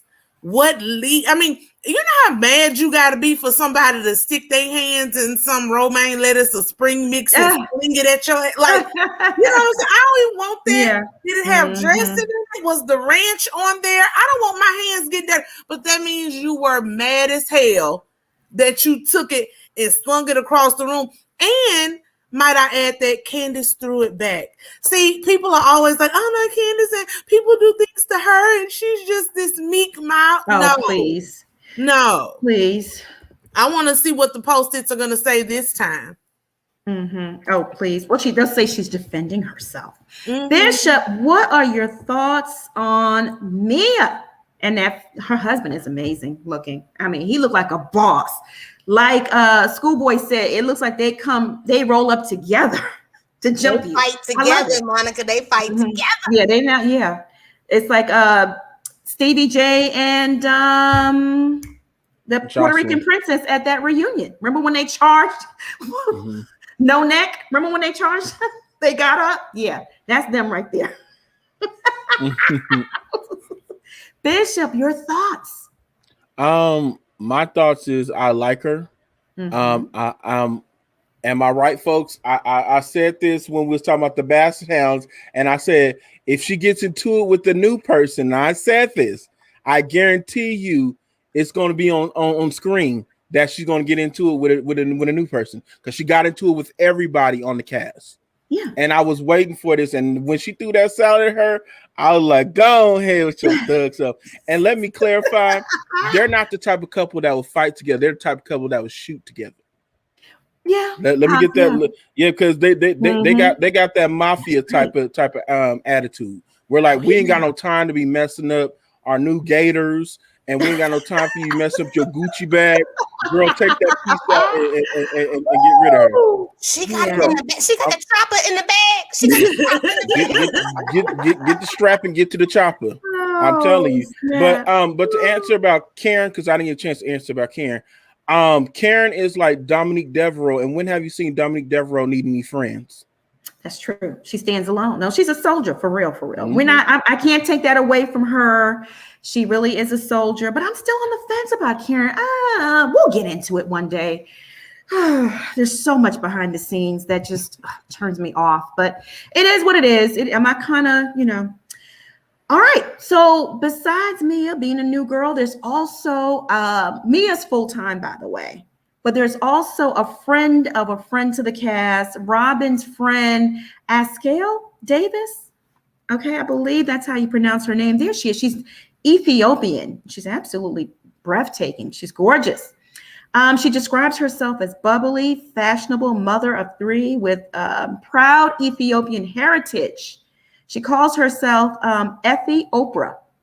She also likes to stir the pots, according to the network. There she is. Robin, why does Robin need a friend? This girl must have really impressed the producers for them to bring her on, because Robin doesn't need a friend. Robin is just a wall. You're talking to a tree. Schoolboy, what are your thoughts? She looked too classy based for Robin. It looked like she got more money than Robin. So that was the wrong introduction. They should have chose somebody else. But I did see a picture of her online, and her family is absolutely beautiful. Her kids are absolutely beautiful. And you know what? Hey, if you're going to bring the shade, baby, come on through. Now, don't come through here. Don't come through here like Fallon, like we didn't know what happened. Come through here and shut it down and shake it up, because I'm ready. They always bring on these young girls. She looks young. I have nothing against a young girl, but just bring it. Don't be the Fallon type of, new young girl or LaToya. Bring something of substance. Marcella, what are your thoughts really fast on She's gorgeous. She's gorgeous. And I hope that she's not so pretty that she'll get stomped on. Oh, yeah. Plus, what are your thoughts? Initially, my thought is that it's unbalanced. I don't know why they would introduce someone through Robin. To me, it should have been somebody of Karen's choosing, or even Wendy's choosing. Yeah. However, the other side of me thinks maybe this person is coming in to either take Robin's place or create a wedge between Robin and Gizelle. And if that's the case, I'm here for it. Come on, girl. Make Robin uncomfortable. She needs to be uncomfortable. Make her uncomfortable. Have Gizelle talk about her best friend, or however, her good friend's husband, and see what Robin does. See if Robin puts Gizelle in her place and gets her to shut up a little bit. I want to see it. I've always said, before Monique left, and when Monique left, I thought, before she left, I thought that would be the good place for them to exit Robin out and have Gizelle stand on her own. Right. Either way, I just want to see them split apart. Let's see what you ladies can do as individuals, not as these green-eyed tag team bandits or whatever, because it's trash. I'm over it. But if she's coming in to shake up that pot, then I'm here for it. Yeah. Okay, sounds good. Bishop, any thoughts on the new girl? She looked like she don't take no mess. I like it, because like what players say, I'm here for them to split them up. And I think if she's upper scale, what's going to happen is you may introduce her, but she may be like Shamia and become friends with somebody else. I'm here for the culture, the diversity. First, you have a Nigerian on the cast, now Ethiopian young lady. So I like that diversity. I'm here for that. Let's see how she does. Maybe I'll give her another chance. Yeah. Okay. All right. I do like what you said, Monica. I like that they are being more true to what the DMV is, because the area really is very culturally diverse.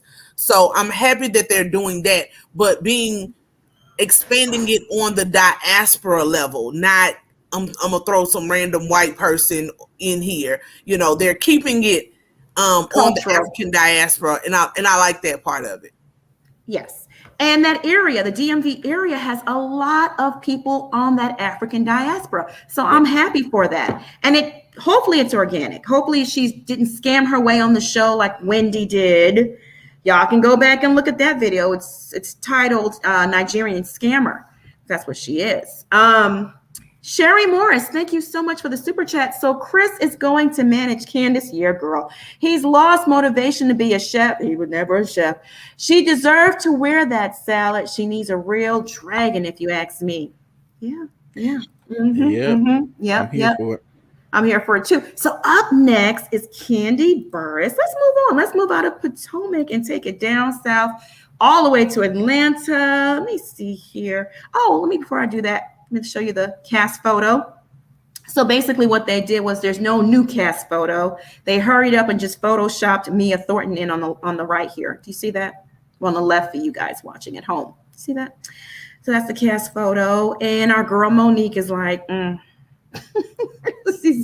that's lazy and trifling. Bravo, boo. Yeah. But didn't they do that with Atlanta as well? They didn't have enough funds.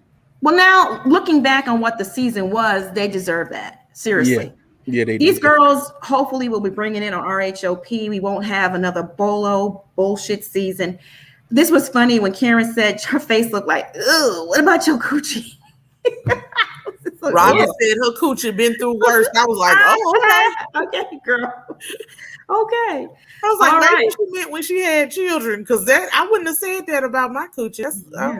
Okay. So moving on to Atlanta. Ooh, child. So Kandi Burruss and Todd Tucker's seafood restaurant, Blaze Steak and Seafood Restaurant, has been shut down after failing a restaurant inspection on May 18th. Do you see them there? The eatery is owned by Kandi, like I said, and her husband. They opened in November 2020, and they boast a fine dining experience, but it's in the Southwest Atlanta section of the city.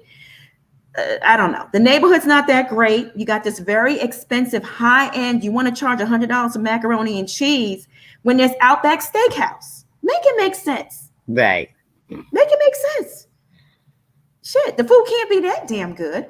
So these two are in trouble, like I said. Now I have the list of the violations. The restaurant scored 55, which is considered failing, and it closed its doors 2 days later on May 20th, so they can address the health inspection issues. The inspector found he took away 9 points after he observed a food handler switching from raw seafood to ready-to-eat foods without washing his hands. Now that right there can kill you. I don't know if y'all are aware of that, but you can't do that. You can't touch raw seafood, then switch to cooked food with the same hands. Even if you're wearing gloves, you got to change your gloves. You can't do that. Then points were taken off because the prep coolers were above 41 degrees. Again, that shit can kill you. Okay, that grows bacteria. Food has to be at a certain temperature. They took away points because penalties because they found a Chick-fil-A cup in the area with regular food supplies. That was probably Kandi drinking out of that shit. Because, you know, that was probably Kandi's Chick-fil-A cup. They took away points for lack of procedures and supplies for the employees to handle vomiting or diarrhea. Come on now, y'all gotta have the supplies.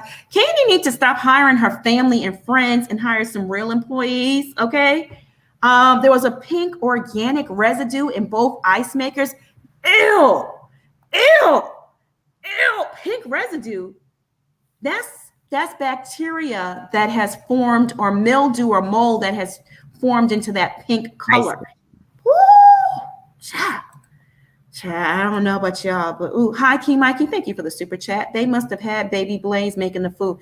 Child, somebody, okay? Oh, pink residue. They also lost points for lack of consumer advisory on the menu for potentially raw or uncooked meat. There were points taken off, deductions related to storage problems and staff wearing inappropriate jewelry. Child, listen, okay? So, like I said, the restaurant closed down on May 20th, 2 days later. Blaze was supposed to be featured, or is going to be featured in Kandi's spinoff that she got with Bravo. But I did some research and on, allaboutthetea.com, I went back and looked back in 2017. The Old Lady Gang also was shut down for a slew of health code violations. They earned a dismal C rating, no soap or paper towel, soil buildup inside the ice bin. Ew. Yeah. Observed potentially hazardous food, cold held at a greater temperature than 41 degrees.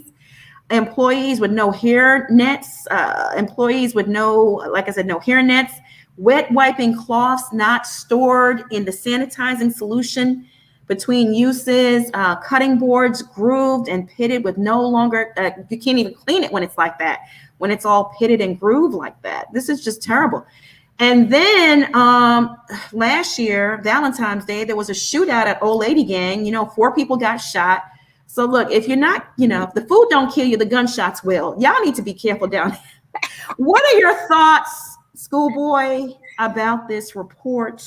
And are you going to Blaze's Steakhouse? Well, see, I was told somebody was trying to get me down to Atlanta to go because I was going to do a review. But the Lord blocked that in the name of Jesus. I won't be going down there. And I heard word on the curb allegedly is from someone who lived in ATL that the food down the Old Lady Gang is not good at all. The ratings are horrible on Yelp. I heard it's nasty. Yeah. And I also, we was going to try that. And we was going to hit on down to Lenithia's. I think I'm going to Lenithia's, but I ain't going to neither one of them places. Y'all foul. And my thing is there's more restrictions now since COVID. You have to be up for COVID. And sometimes they just come in and pop up now. They don't say when they coming out. So the fact that y'all running this business and y'all talking about y'all upscale steakhouse, I wish you would with an upscale steakhouse down here in Texas. I have never heard not near upscale steakhouse ever having them many code violations. Actually, none at all, because they don't play like that. There's a reputation. And that looks scandalous. And I'm sorry, y'all can say what the hell y'all want to say about me in the comments. But you know what? I ain't catching no food poisoning at nobody damn restaurant. That is a no for me on both locations and any other additional locations they may open in the greater United States. Your reviews on Yelp are so bad because I wanted to try out Old Lady Gang myself and decided against it. Marcella, your thoughts? Well, you got people that are not cooks. They're not restaurant people opening up restaurants. And then they just hire anybody to fill a position. The ice machine, the temperature, time zone, the stocking, thank God they didn't have bugs or rodents. But what they did have could hurt somebody or possibly kill somebody. She needs to close down and start all over. But I understand what she's doing. While she's out making movies, being on shows, she's trying to give little tiny Todd something to do. And he's failing at this too, allegedly. The neighborhood doesn't match the prices they want to charge at this place. It's too upscale. You can't go in there with tennis shoes. You can't go in there with shorts. Like, give me a freaking break. I could just go to Outback and do that and spend, a quarter of what you're, you selling your mac and cheese for. Plaz, what are your thoughts? Well, they just ruins my plans.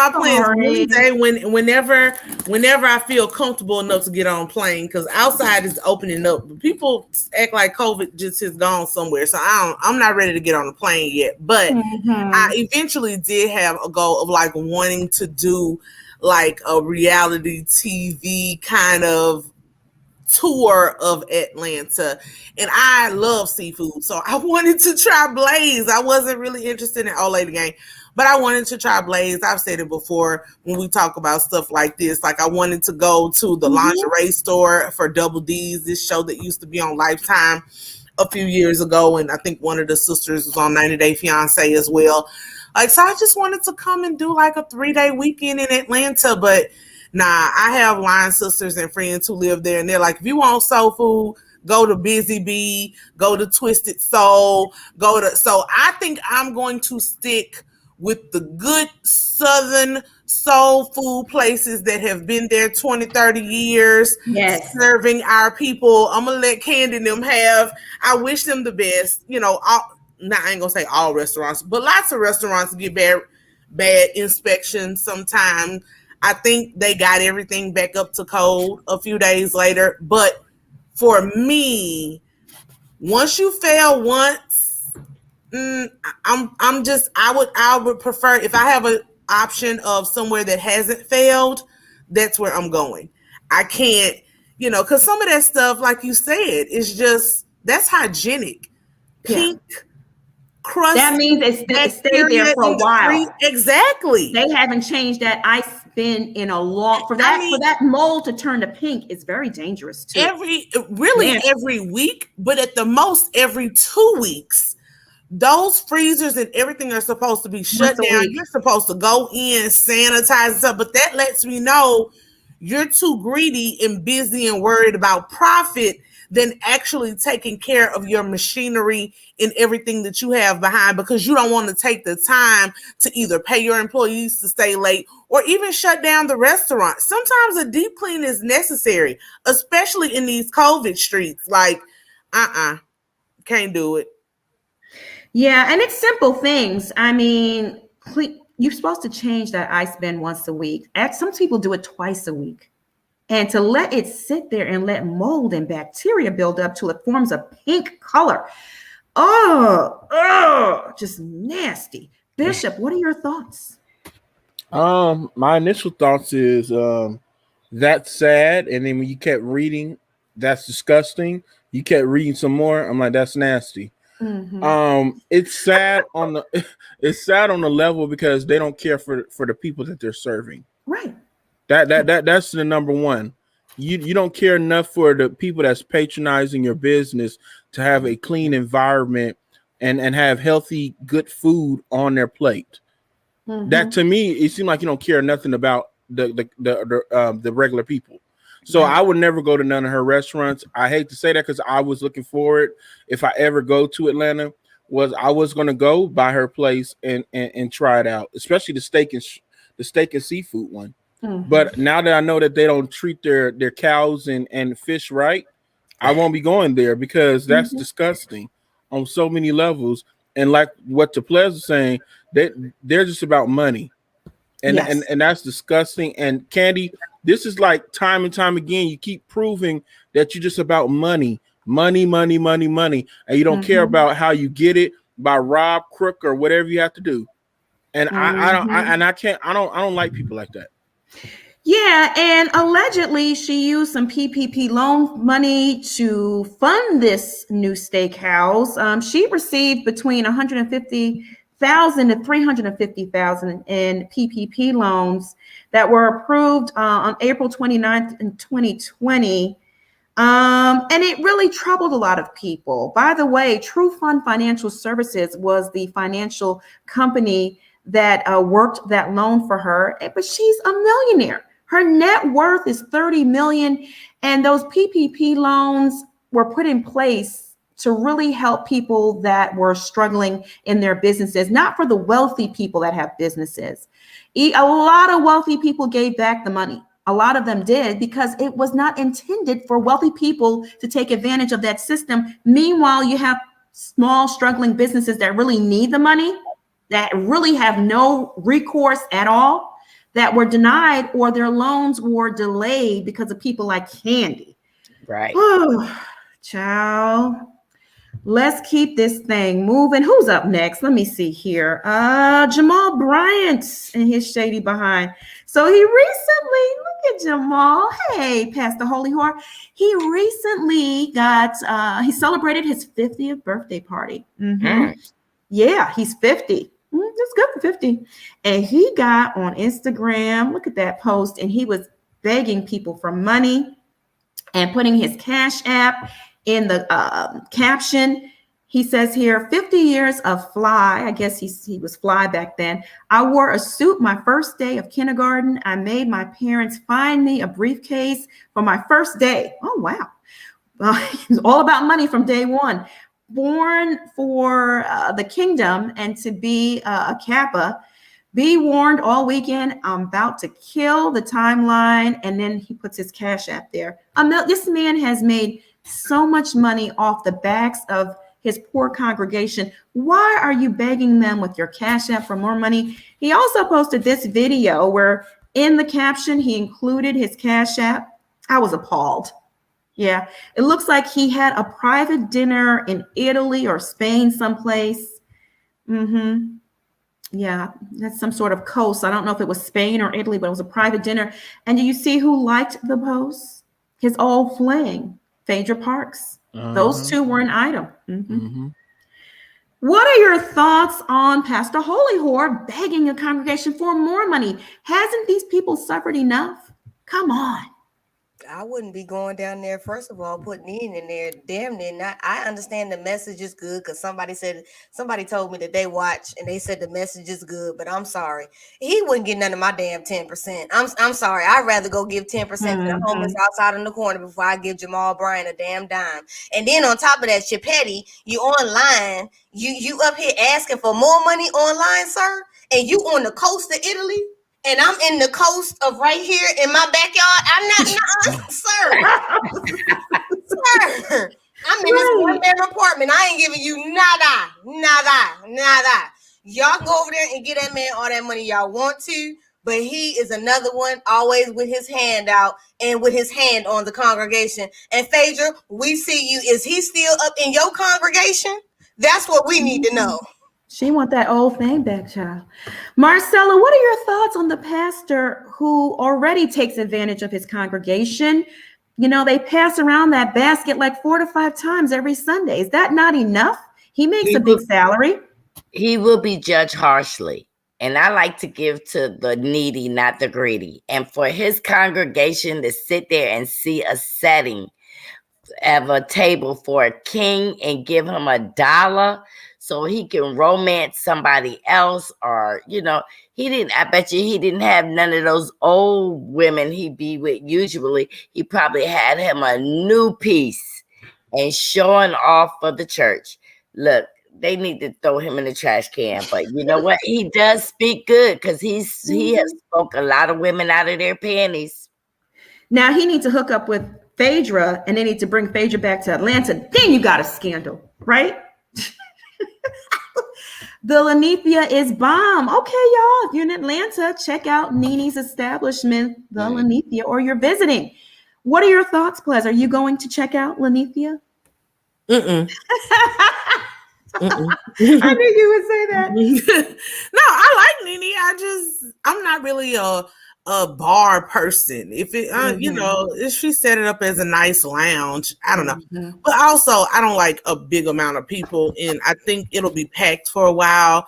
You know, the COVID never really hit Atlanta apparently because they've been wilding out. I think they may have quarantined for like 2 weeks, and then they were like, that was it. Until we back out here. They was living life. So I won't be in Georgia definitely for the next year. But yeah, nah, not the Lanithia.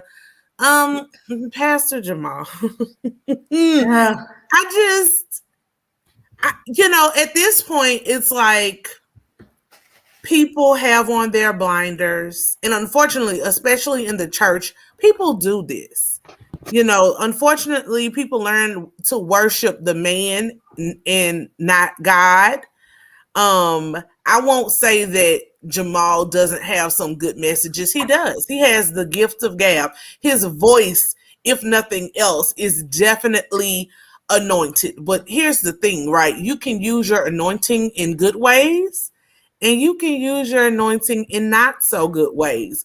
So unfortunately, his actions for me have overridden his message. Right. He doesn't live the life that he preaches about. So on a fundamental level, I can't respect it. It is high key offensive to be in Italy or wherever you are at this beautiful table on this rooftop bar and put your cash app. Sir, you get flown out, you make speeches, you have, like you said, several offerings in the church. I'm sure the church pays you a wonderful salary. You bought a restaurant for your children. Like, you have your hand in everybody's collection plate. And now you want to put your cash app on Instagram for your birthday? Like, I just, you know, if people can't see that he's a wolf in sheep's clothing by now, I don't know what else makes them do it. So I won't be contributing. If other people want to contribute, more power to you. But I can't, you know, like I said before, if that man walked into my church to do a guest sermon, I would get up and walk out. Like, that's how serious I am. I don't take the word from just anybody. And he has shown time and time again that he is not the prophet that he claims to be. No, no. Sitting up there panhandling on Instagram while you in the Amalfi Coast in Italy. Come on now. He's the pussy Come prop. on now. And it's people at New Birth who are struggling paying their light bill right now. Oh my gosh, yes. And you panhandling. Please, I wish. Listen. Anyway, Bishop, what are your thoughts? Discernment is key. Yes. I mean, if you're stupid enough to donate to him, then by all means, it's charity. He didn't say you have to. He just put the CashApp out there. Now, if you're stupid enough to send some money, I'm like, it is what it is. I'm like, what more do you need to see from this scuzz bucket? Like, what else do you need to know? Mm-hmm. And he's a gifted person, but I wouldn't say he's anointed, because anointing breaks the yoke, and he hasn't broke nobody yokes, but he broke backs. That's about it. He didn't break nothing else. CRB says he was asked what his Cash App is. No, he was not. He made that post. Nobody asked him. And even if he was asked, have some self integrity. Have some shame. Yeah, even if someone asks you, you can reply to that comment directly, or you can go in their inbox and reply. You don't have to put it as a catch-all in your caption. And Bishop, I would also like to submit that he has probably broken some cherries. Yes, I agree with that. Yeah, I agree with that. He has broken a lot. He has been fornicating in that congregation. We know that. I mean, that's a fact. We interviewed Tanya Griffin, his ex-lover, who he was with while he was pretending to be with Gizelle. Remember that? We did the interview. I can link it down below. He's a con artist, a fraudster, shiesty. What are the words, Marcella, that we can think of? Charlatan. Nasty. Yeah. When he said Tweet was the first lady, I was like, boy, bye. All right, let me move on to this Mariah Huq update that I was supposed to give on Friday, but we ran over with the time. So Mariah Huq, there she is. Isn't she beautiful? Hey, Aiden. Hey, Mariah. All right. I just love that sister because she is just so genuine, so down to earth, and so giving of herself, right? I spoke to her over the weekend, and she told me, Monica, the case is moving along, and that she couldn't really give much details right now, but things are close to an end. And as soon as it's finalized, guess who she's giving the exclusive to? All about the tea. And the teacups will be the first to get the exclusive on the finalization of the case. But she says they're almost to the end. Negotiations are in progress. I don't want to say I don't want to say anything further because I don't want to, respect her privacy. But please know that when everything is finalized and she can speak, she's coming here first to give us the exclusive. All right, because people have been asking me about it. So that's that. Why don't we go ahead and take some calls? Let me see. Everyone, we're just going to do 3 minutes. Norris, you ready to come on? Yeah? Okay. Hey, Norris. Hi. Hi. How you doing? Nice to see y'all. Nice Wendy, she deserved what she is getting because you shouldn't have picked a side last year. You should have stayed neutral. So now this karma has come back to bite you in the behind. I'm just ready for you to go in on Gizelle. Speaking on Gizelle, you are boring. You have no personality. You a airhead. You don't use your brain. You just got a head full of air. And the only time you use your brain is when you're going after other people. That's why you don't have a storyline, because you're wasting your time on others. And you're a sister slave for Bravo. They're using you, they're laughing at you, they're while you doing all their work, you're making them proud, but you letting your race down. So, that's why you're embarrassed. You are an embarrassment to the community. You should be ashamed of yourself. You are raising your daughters, in a good way, and I'm happy for you that you're doing that. Great job, but you're raising them to have more sense than you. Your sidekick, Robin, she is your bottom B. She is your lapdog. she don't have a personality. If she would get up from up your behind, maybe we would see more of her personality. Get out the bed, find you something to do. Find you something to do besides sell those $1 hats, those dollar store hats. Because they're not fashionable, just like you. Gizelle don't know how to dress, and neither do you. And Candace, you're a crybaby. You cannot sing. You need to give up the singing career. Instead, if you want to be a mother, you and Chris need to go over there and spend time with his other kids, so you can know what it's like to be a mother, at least a stepmother. Then maybe you can gain some experience, take some parenting classes. Then you can decide if you want to get pregnant or not. Kandi, your restaurant, to me, from what you've told us, Monica, her restaurant is just as nasty as the threesomes that her and Todd have. Yes. They don't need to be opening no restaurant. Seriously. I won't be attending. I won't be attending those restaurants at all. So, and then Jamal, you are a predator. You prey on those women. You look like you're 60 years old. You need to go somewhere and sit down.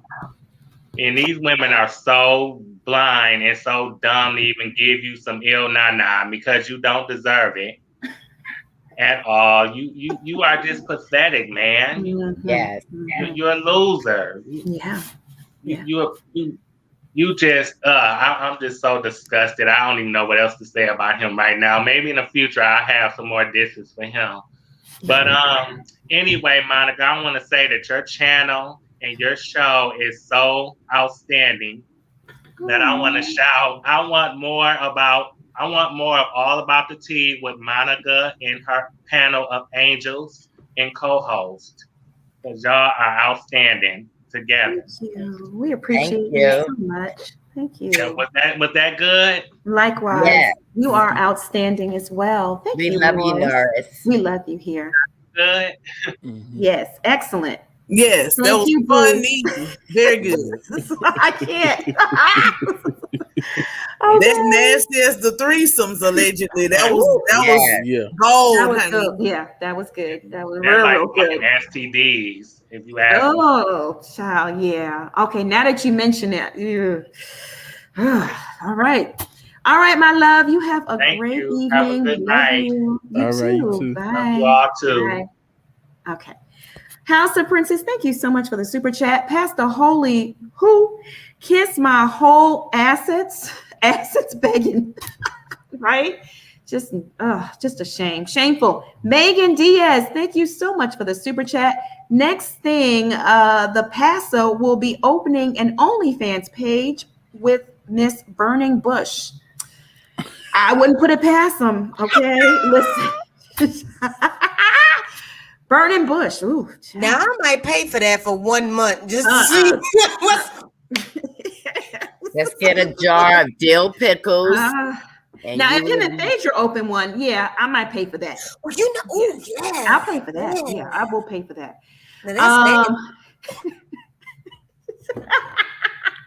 Okay, let me see here. Joa Tifa, thank you for the super sticker. We appreciate you so much.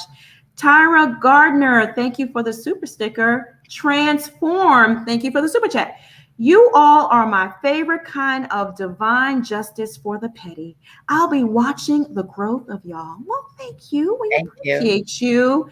And Anastasia Robinson, thank you for the super chat. It's the season of karma on Bravo. Yes, indeed. Dita Forever, thank you for this European coin. We appreciate it. If it wasn't for Monique leaving, I would have been paying some of these women dust. Robin would have had no job and still wouldn't like Wendy for how hard she came at Monique for no apparent reason. Hey, Mia. Yeah. High Key Mikey says Gizelle is the new Kenya. Can't keep a man with a stale, crunchy, spoiled, rotten, molded kitty cat. I just had to read that again, child. It was so good. Okay, let's add Crown by Bria to the chat. Hey, my love, how are you? Hey, y'all. Hey. Oh, look at Simon on her shirt. Hey, It's boo. So messy. Now look at Simon. I am like I miss y'all, by the way. What's We up? miss you too. We miss you too. I've been working out here in these streets, but like I just had to call in today because I was like, oh, yes, I seen the trailer and I was like, snatched all wigs. I was like, oh, thank God I laid this down extra tight because like, girl, oh, Wendy, okay, yeah, because that's what you get. And then I was like, why?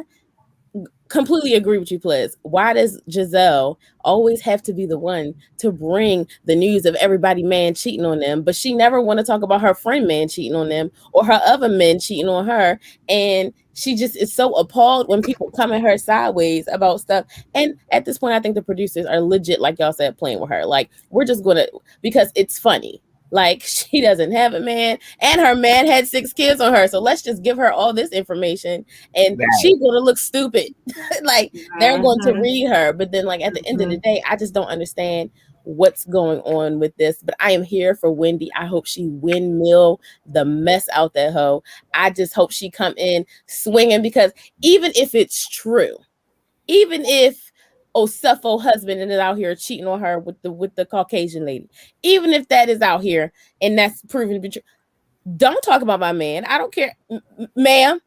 You let him cheat in peace. I'm worried about whooping his behind myself. You mind your business. I would have read her for filth. Like, I would have asked her, where's Jamal? Where's the other man? Where's the firefighter? First of all, like, where's a lot of stuff you don't have that I do? Like, where's the makeup line? Right. Where's the stuff? I can't find it. Like, where's your neck? How about that? Like, where's your soul? Where's your spirit, ma'am? I would have read her down. Like, girl, like, where's your walls? I would have went in. Like, within, because like, don't come for me. Like, especially when I'm not checking for you. And I don't like women like that. I don't like women whose like purpose in life is to just really just like tear other people down. But moving on to like Kandi, that's what she get. I don't really care for her anyway. Like, and Tiny Todd, I agree, Marcella. She's really just giving this man projects, and he's really just not taking heed that he can't manage. You can't manage your woman. You can't manage these kids. You can't manage these businesses. You can't manage her mama. You can't manage nothing. Like, just sit there and collect your coin like a nice little husband, like you just signed up to be, and get your life. And then moving on to this past the holy whore man, I be damned if I'm a give them. I'm telling you, I don't get it. I don't get it. Like, how dare you? How dare you? How dare you put your Cash App on anything? And while you sitting on the coast of Italy, like, if I was a congregation, I would have take me off the roll. I would like to be removed from the role. Don't put me, I don't want no envelopes in my name anymore. I don't want to be called, like, take me from my positions. I'm removing, and I'm with y'all. Like, I don't let everybody pray over me. I don't let everybody put their spirit over me. Everybody's existence is not going to like, like, no. And like y'all said, I live in the Mecca of Pastor Lord Jamal Bryant down here. Like, they worship this man in Baltimore. I don't understand it. Like, it's the most backward thing I've ever said in my life. But like I said, I just wanted to call in because I missed y'all. And my man kept asking me, like, you ain't been listening to your people. I'm like, I've been working. Like, you know, things you gotta work. No, I understand. I gotta work. I gotta do my stuff. I understand, boo. We know, but I'm always it's all love. It's all love. I've been popping in on Schoolboys Live sometimes and popping on y'all stuff every time. And you know, so like, I've been checking for y'all just to see what y'all been doing, but missed y'all. I'm gonna be out because y'all gave us 3 minutes. So. We love you and miss you too. It's all love. You know, it's love when you connect and it's like you never left, right? Right. It's like family. It's like, hey, girl. Yes. Exactly. Yes. Exactly. Yes. And I'm trying to dodge these cicadas. So that's another thing I've been stressed. Lord. Oh, Lord. Bye, boo. We love you. Bye. Bye. Tanya Griffin is Pastor Tanya Griffin. She's also my friend. Shout out to you. Thank you for the super chat, my love. Why don't you call in and give us some insight on this particular topic? Call in, let me know. And I'll send you the link. Let me know. Just text me. Let me know. But she has a lot of insight. We did an interview with her, She was dating Jamal while he was also allegedly dating what's her face? Gizzard neck, Gizelle. So yeah, Tanya, I know you have a lot of insight into a pastor putting up, panhandling on social media when he's rich. Why does he need to do that? It's just sad. Please call and give us some insight. We would love to hear from you. Patricia Clueless, thank you so much for the super chat. Monica, can we have a call-in appreciation day for All About the Tea, please?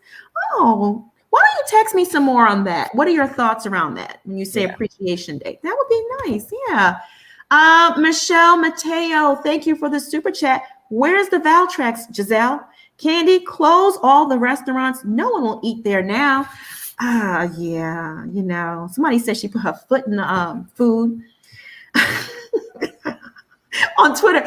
It went viral on Twitter. They cutting up on Twitter. Yes. I'm visualizing. Is it black Twitter that's tearing them up? Is it black? Yeah, child. They going in. They going in. Desmone, am I pronouncing your name right? You'll let me know. Are you ready to come on, beautiful? Yes? Okay. How are you? How do you pronounce your name?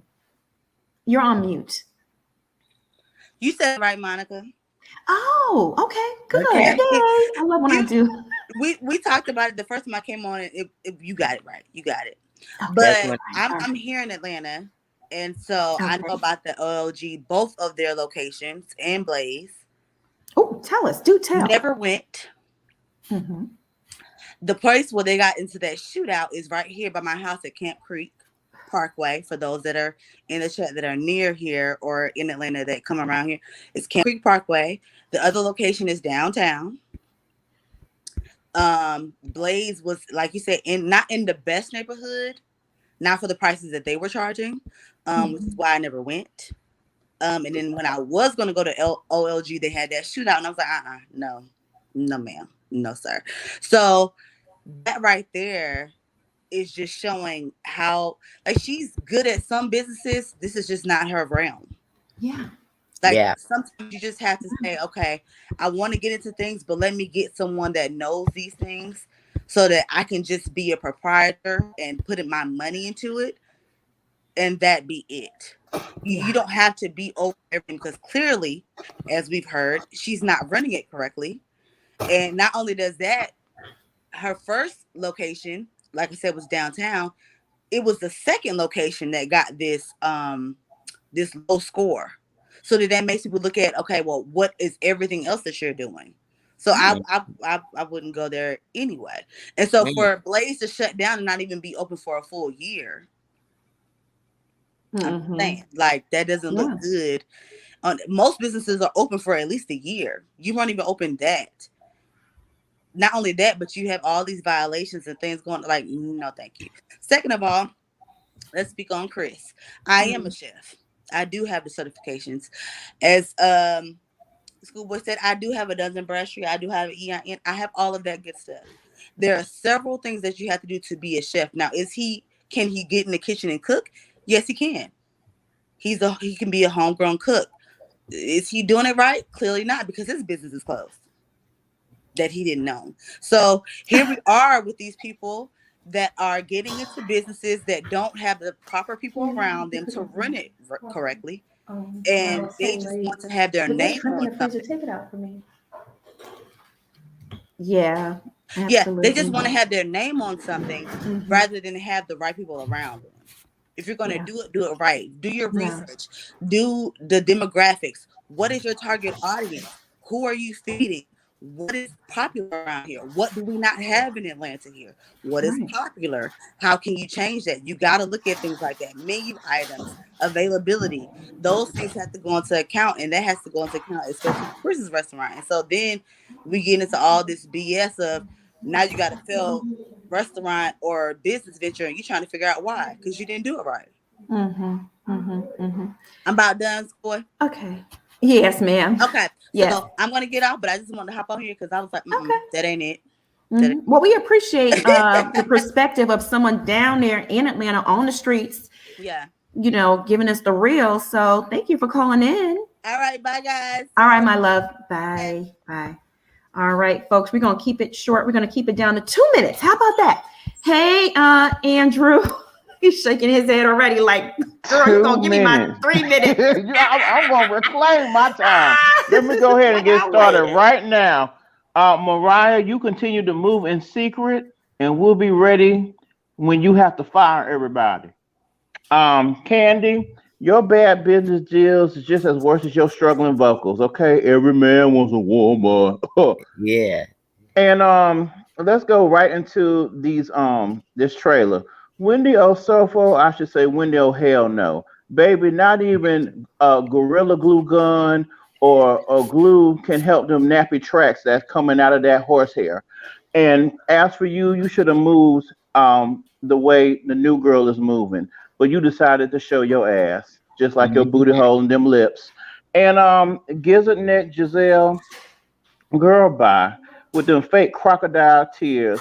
You just mad because Jamal never wanted you anyway. And probably even so because he didn't even invite you to his 50th birthday party. And Pastor Holy Whore, to you, sir, you are just a bum. You're a bum. You're a bum.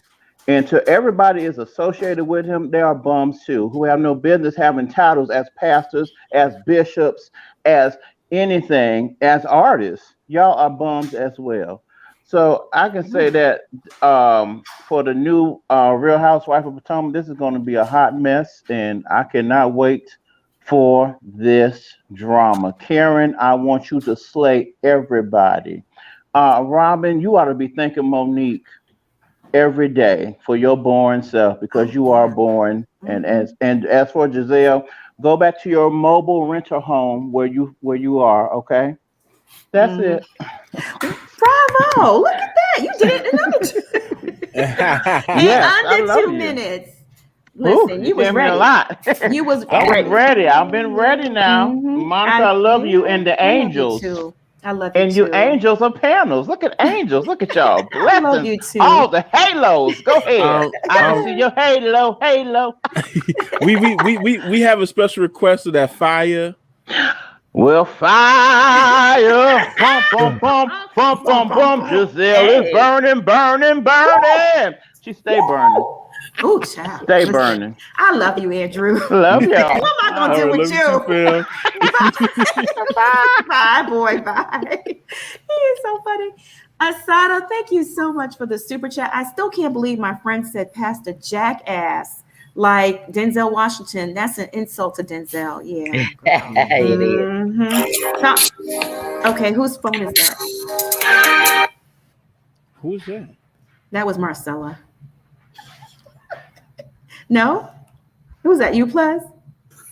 Trying to play it off like I'm sorry. I forgot. I thought I was on mute, and I forgot. Usually, I have my phone on mute, but somebody was calling. Sorry, I got it now. Oh, you was about to let me get busted. Nothing. Not the lawyer being quiet. I know. She's like, I ain't gonna say that. Okay, Tanya Griffin says she's gonna call in. So let me see, guys. Let's keep the lines open. Let's talk to Uncle Charles real quick. Hey, Uncle Charles. What's up, y'all? How y'all doing? I know we got number 2. I know we ain't got but 2 minutes, so I'm gonna make this real quick because I know the line got to keep moving. You know, with all this talk about fire crotches and itching muffs and all that, I done lost my damn appetite. But I can tell you this.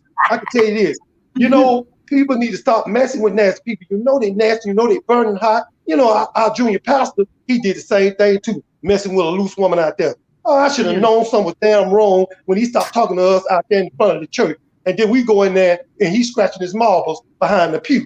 Man, you need to stop messing with that damn nasty-ass woman. But let me tell you something. If you're going to have a business, you got to be 100% invested in that business. And evidently, Kandi is not doing that. And my friend was invested in a business like that too, until we went in there and saw a big-ass rat in his refrigerator. And then the door closed, and then he pointed his gun at the rat. He fired a shot. The rat rolled over, jumped up on the roof, fell on his back, and he had that rat aimed in his sights. He fired off another shot. Now, y'all, that rat disappeared. I ain't got to tell y'all what y'all already don't know, but what I want to know is how that rat get up under the door 6 inches off the floor. So let me just say this. I'm going to cook some barbecue this weekend in closing. and my world famous Uncle Charles barbecue, but I got to make a special rib for my cousin. He having digestive problems. So I'm gonna make him my new X-Lac ribs. And all he got to do is eat it and go. Talk to y'all later, and I love y'all. Love you too. Bye, Love you. Uncle All Tom. right, Bye. peace. Love you too, man. X-Lax. Yeah, special. Get up and eat it and go. Okay, so we have Tanya in the backstage and she's ready to come on. Miss Pastor Tanya Griffin. Like I said, she's an ex of Jamal Bryant, and you know, he did her dirty. And she did an interview with us and she spilled all the tea. So I really want to hear from her. Hey Tanya, how you doing, boo? I'm well, Monica. How are you? Hey, teacups. How are you? How you doing? Your avatar is beautiful. Yeah. Thank you. How's everyone doing tonight? Doing well. Good conversation. Thank you. What are your thoughts on the good old pastor panhandling on social media? Oh, it's interesting, right? What can we say? This is what he does, right? So I'm not even sure why we are surprised. It's interesting. I think I heard Bishop talk about, this ideal of anointing.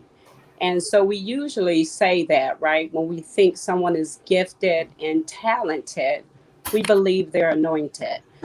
In ancient Israel culture, anointing is not the same ideal that we put forth in the 21st century. Actually is just a ceremonial act where you place the oil on the individual just to signify to the people that this person has been selected, set aside for the use of God. So that whole ideal about anointing, what was stated tonight, please kind of think about that, because that's not what this is as it relates to Jamal. Oh, wow.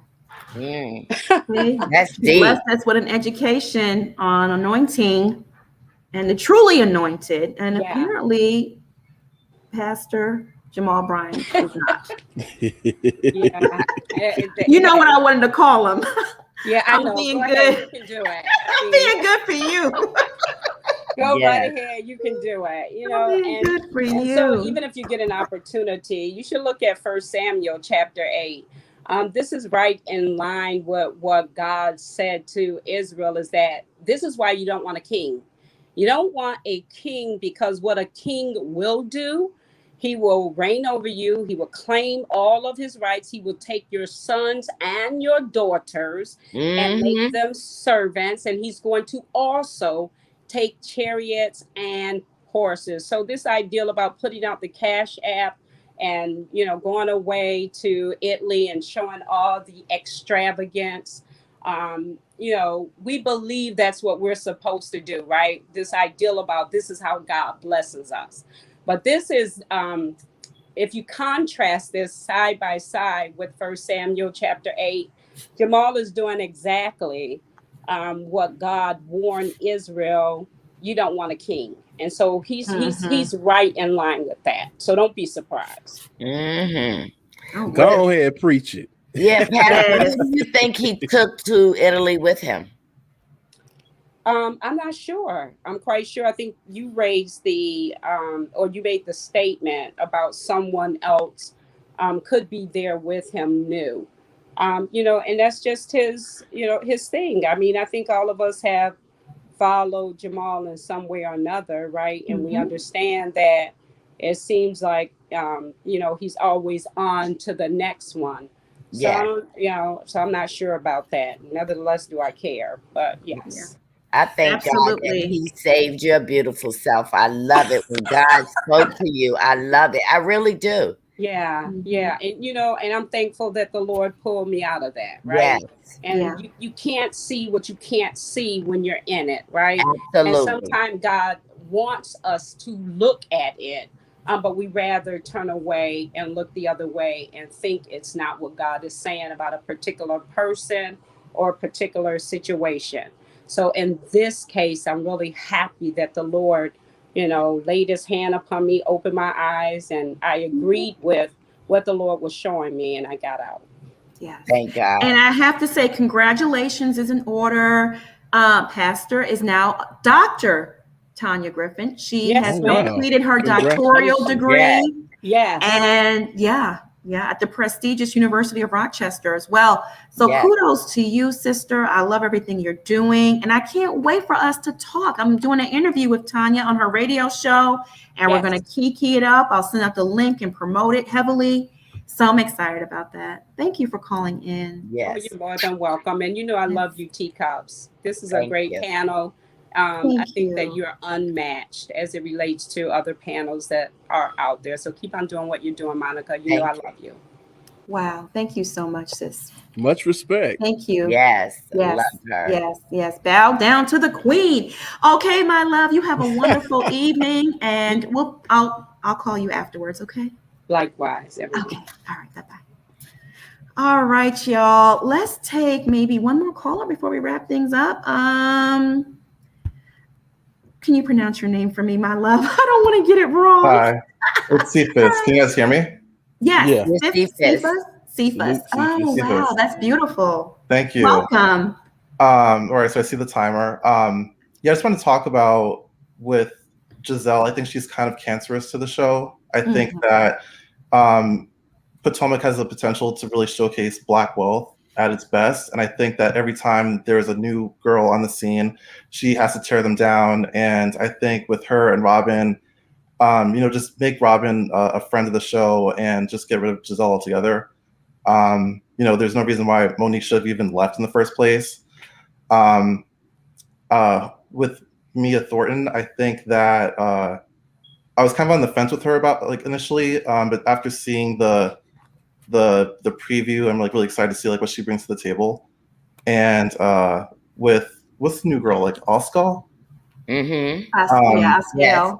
Yeah, I think she's really beautiful. And I think it's kind of strange that she was brought on the show through Robin also, because I think she has potentially more to bring to the table than Robin does. Yes. Which even with Robin, it's kind of funny that her storyline seems to be that she's kind of lethargic and low energy, and it seems to be the mark of her whole existence on the show. So I just think just getting rid of those two altogether, and I hope to see what they bring to the table. Kind of nervous. It's my first time, of course, and I watch you guys almost every day. I stumbled upon you guys back in February, and I've just been watching religiously ever since. I really love what you guys bring to the table, and just keep up the good work. Thank you, Steve. Thank you so much. We appreciate you calling in, and you need to call in more often. Yes. I'll try to. Yeah. Usually I'm teaching, but I just happened to be off. The semester ended, so I'm able to call in. Yes, time to cut up. Have fun. I know that's Absolutely. right. Well, listen, I'm already ready. He got fans in the chat room. Yeah. Go read the chat. You got a lot of positive attention. Oh, thank you. All right, thanks for letting me call in. Welcome. Absolutely. Bye-bye. Take care. Can we take one more caller? Just one more, please? Sure. He spoke very well. He did very, very well. Queen, Tulsa, Oklahoma is calling in. How are you? Hello, my family. I am well. I am checking in off of Greenwood, the historical Greenwood. So that's where I'm reporting from tonight. Okay. All right. Yes. So you guys already know, like this video, like this tea, share this tea with your friends. Congratulations, Dr. Tanya. Hey, Wendy, you're looking like money. I see you got help from the PPP. Are we doing a business write-off today? Okay, Ples, your mom, your sister, and niece. Thanks for the weekend old school songs and dance. The butt. Okay, if you were watching, then you know. Robin, I'm prescribing you some estradiol, some spironolactone, some progesterone, so you can feel like a real woman. Actually on the grind to build a football team. Get it while the getting is good. Girl, Black China him already. You have the baby. It's time to go. Yeah. Okay, Gizelle, fire crotch, hot pocket.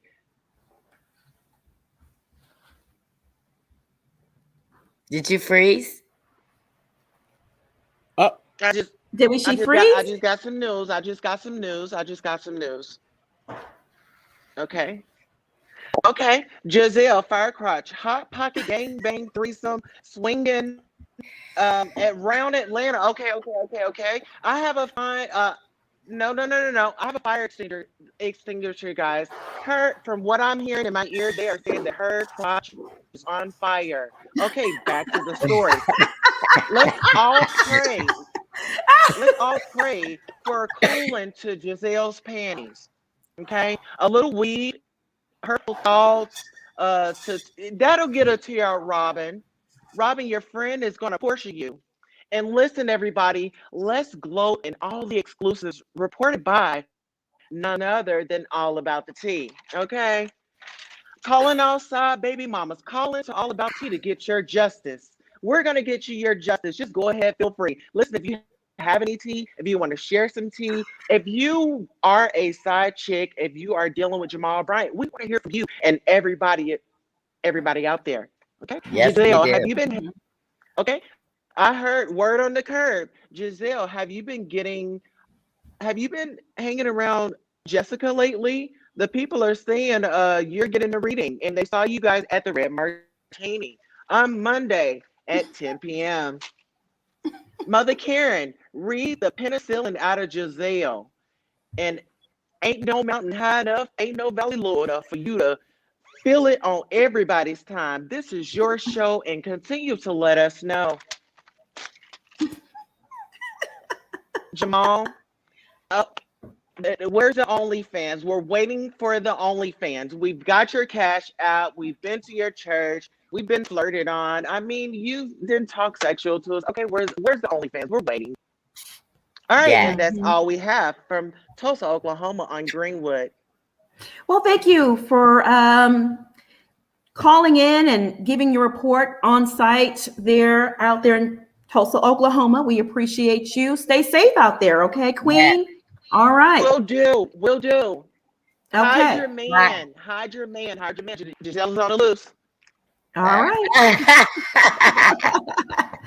All right, Schoolboy, we're going to wrap things up.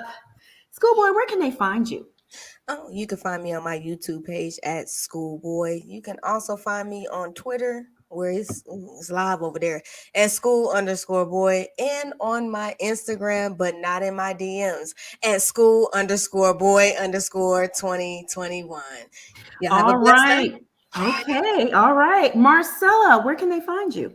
You can find me on All the Real Housewives Discussion on Facebook. You can find me on Speak With Your Girl Marcella, and I'm trolling all day long, so you can find me on anybody's page, but you can find me on All About the Tea, where the tea is hot, and we are not going to keep it for ourselves.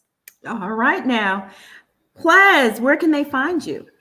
Hey, y'all can find me over on Instagram at @scared_of_beautiful. And thank y'all. I see some comments about the Sing Along Sunday. Thank y'all so much. It was so fun for me and my family. We actually did a second one, and Instagram hated on it. It got deleted because it was some good old Michael Jackson Rock With You.